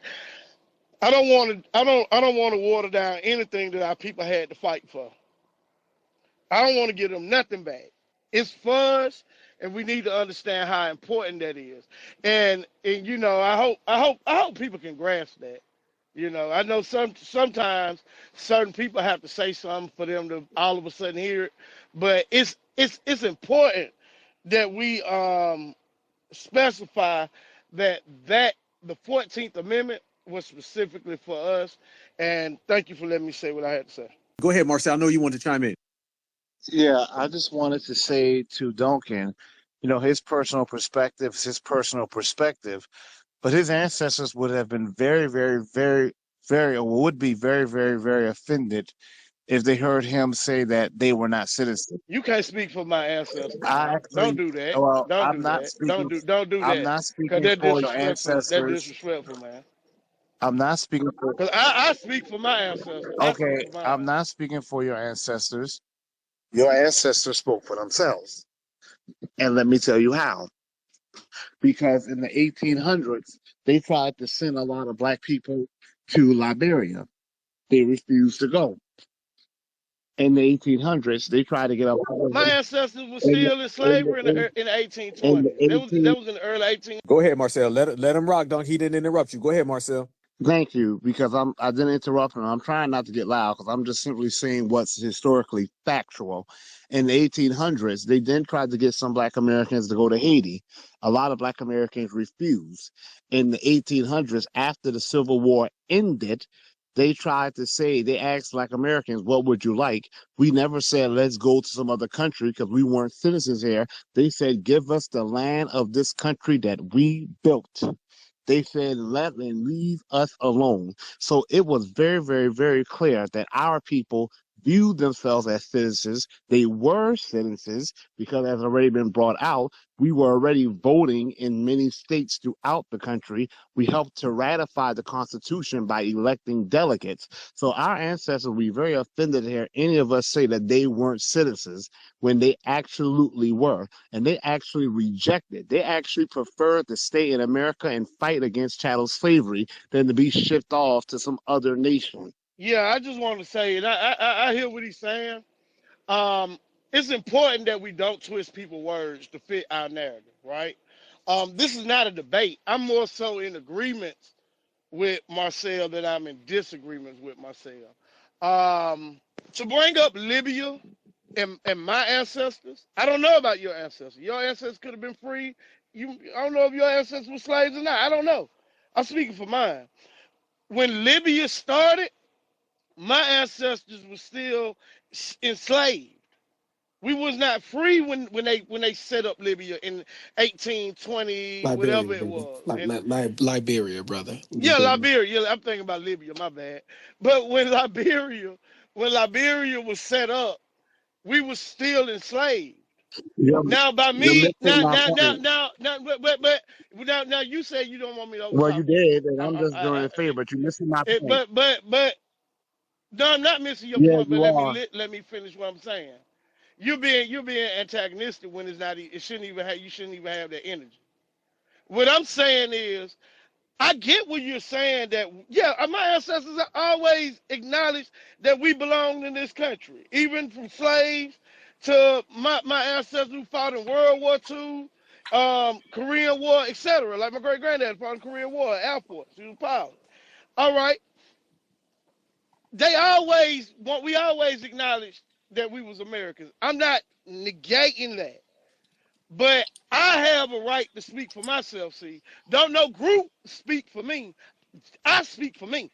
And what I'm saying is that Hold on, brother. Why do you keep saying no group speaks for you? We don't talk as a group. We're a lineage. You keep throwing that in there like you're sending shots at us, like we're just an echo chamber. We're not saying that. I don't know how ADOS does, but Foundational Black Americans, we're lineage. There's a lot of different opinions here on this stage. You got a lot of different people from different regions on this stage, but we're all of the lineage, and we understand that what my sister Brooke say, my brother Shay says, Marcel says, I say, EJ, they may differ. So you keep throwing that in there as if that's what we're doing, because you're not talking to somebody, you're talking to us. And that's not how we operate. We don't have no leaders where we just some zombies walking around. So let's clarify that for him. yeah, well, it shouldn't be no pushback when I say that I'm speaking for myself. No, Then, we speaking you for know, yourself. No, wait, I, speaking I'm for yourself and then saying I don't follow no group. Those are two different statements. Those are two different statements. When you apply and you bring group into it, then you brought us into it. If you didn't want to bring us into it, you shouldn't have never used the term and the word group. So if you're speaking for yourself, that's it. Well, like I'm No, saying, brother, if you're speaking for yourself, just say yourself. Just say me, Duncan, how I feel, leave out the word group, and just keep it pushing. When you throw group in there, it sounds exactly what a lot of the supremacists say when they call us groups. We ain't no group. We don't have no echo chamber. Nobody's just thinking the same. So just leave group out if you don't want it to be implied that way. Simple as that. point taken, man. In respect to your belief. Especially because of the fact that you came in here saying, I don't support no group as if we do. That right there really throws in a wrench in what you're trying to say. You don't have to say, I don't support no group if you're FBA, because we don't support no group. We support FBA, Foundational Black Americans. We support our lineage. We support literally every policy that's supposed to be for us.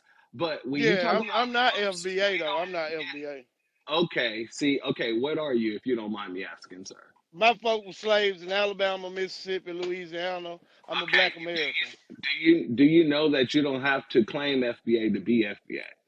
You Okay, can claim. all of. Let me be very clear. Hold on. Let me be very clear with you, because you're being kind of disrespectful, and I don't think that that's your intentions. I'm just going to give you a little bit of grace, okay?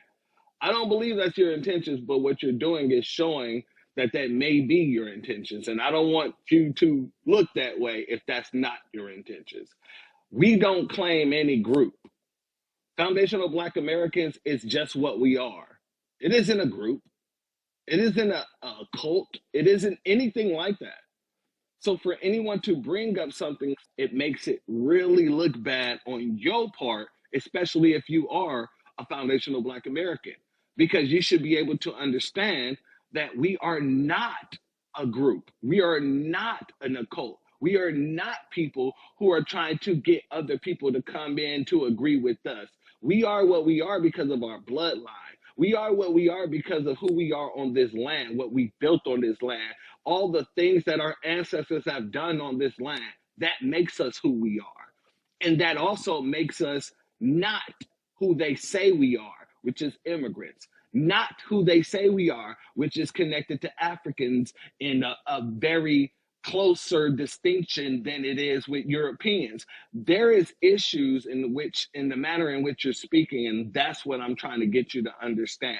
You might not mean it that way, but I want you to understand. And after I say this, I'm going to end on this, because I'm not going to continuously push this. I want you to understand it right here, right now.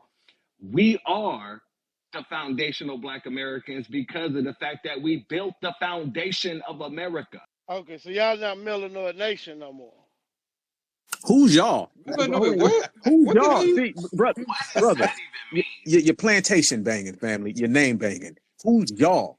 Like, who are y'all that you're referring to? We are not that. That's nobody in here said that one time except for you, brother. You're seeing things from a very gang member mentality. It's very gangish. Well, I think you taking me wrong. I respect your room, man, and I like your message. No, brother, right? brother. I'm only quoting what you said. I'm not taking you wrong, brother. I'm quoting directly what you said. Like my brother just said, it seems like you coming from a good area. If you notice that we're being very cool, calm, and collected talking to you. This is just a disagreement. Nobody's taking you wrong. You said y'all, and then you said group. And what my brother was saying is that there's no y'alls and there's no groups. You're making it sound by your words that we're all moving as some type of group or gang, and you just put us in a box of Melanoid Nation. Do you have a problem with Tariq Nasheed? Because that's how it's coming across. It sounds like you don't like Tariq, and then you're trying to dump some of the dislike of Tariq on us. This sounds like FBA is a hate group. This is what this is coming across as. And we don't have any type of energy for that, brother. So I'm asking you that straight up. No, Tyreek is not a hate group. Whatever, it's not. I don't know. You said it was a hate group, but no, Tyreek is not a hateful. No, I know Tariq is not. I know that. I'm not asking you that because I know that's my brother. What I'm saying is, it sounds like he's not a hateful person. Sounds like because you don't want me to say group. Sounds like you don't so like. No, he's Tariq. not a hateful person. We've heard this a lot. Like a lot of people who got issues with my brother, they try to come at the whole lineage because that's a solid, strong brother. So this is just where it's coming from. So I want to make sure this isn't some residual effects from you not liking Tariq. That's all I'm saying. No, and as I said, no, I don't think he's a hateful person. Tyreek associate with some of the people I associate with, and I remember when he helped out with Dr. Wilson's funeral. I done seen Tyreek do a lot of good things. So no, I don't think he's a hateful person. Now, do I agree with him all the time? No, I don't. Okay, do you have a But problem with the I'm not moniker? meant. Do you have a problem with the term foundational Black American? Because for everybody out there, just everybody who's listening, foundational Black American and Black American is the same thing. I know a lot of people want there to be some type of problem there, all right? But all that is we put foundational on the bottom to emphasize that we built it. That's it. And a lot of people are trying like hell to create some division because either they don't like Tariq or they don't like FBA, and they want to have their Yeah, specific and I name. just told you that's not where I'm I'm coming not saying from. that That's you not are, where I'm brother. coming That's why I asked you the question. from. That's why I asked you the question. I allowed you to speak for yourself. You said that's not how it is. Okay, fine. That's why I said a lot Yeah, of people. but I'm talking about those other people who are participating in that behavior. I don't want to make this about something that's not. No, we're not. We're not making it about And I something that's not. agree. And I agree. I did call y'all a group, and I did not All mean to right, appreciate that. There we go. You call clarified that FBA a then. group. Okay. Yeah, you know. Respect is But due then. yes, sir. It was like I said, it wasn't even like that. But what I was trying to say is, I speak for myself, and when I say that, Libya, by bringing up Libya or Liberia, and my ancestors were still slaves when Liberia was created, right? Liberia created in the early 1800s. We didn't get free until 1865. My grandmother was in the peonage, right, in Mississippi, right? And this in the 1900s, you know. So no, we didn't have freedom to go to Liberia, you know. So my people was never against being an American. We always wanted citizenship, and we fought hard to get it. Like I said, I'm the first out of my family to enjoy full citizenship, and I'm not under Jim Crow. My mother and father was under Jim Crow. And for me, I'm not going to let nobody water it down and try to belittle what it was by saying that we were citizens.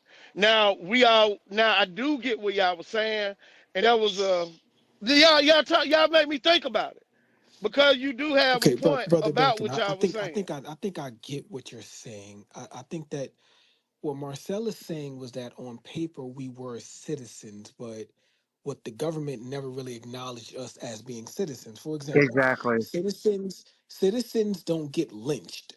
You understand? You can't just kill people Hmm. unjustly.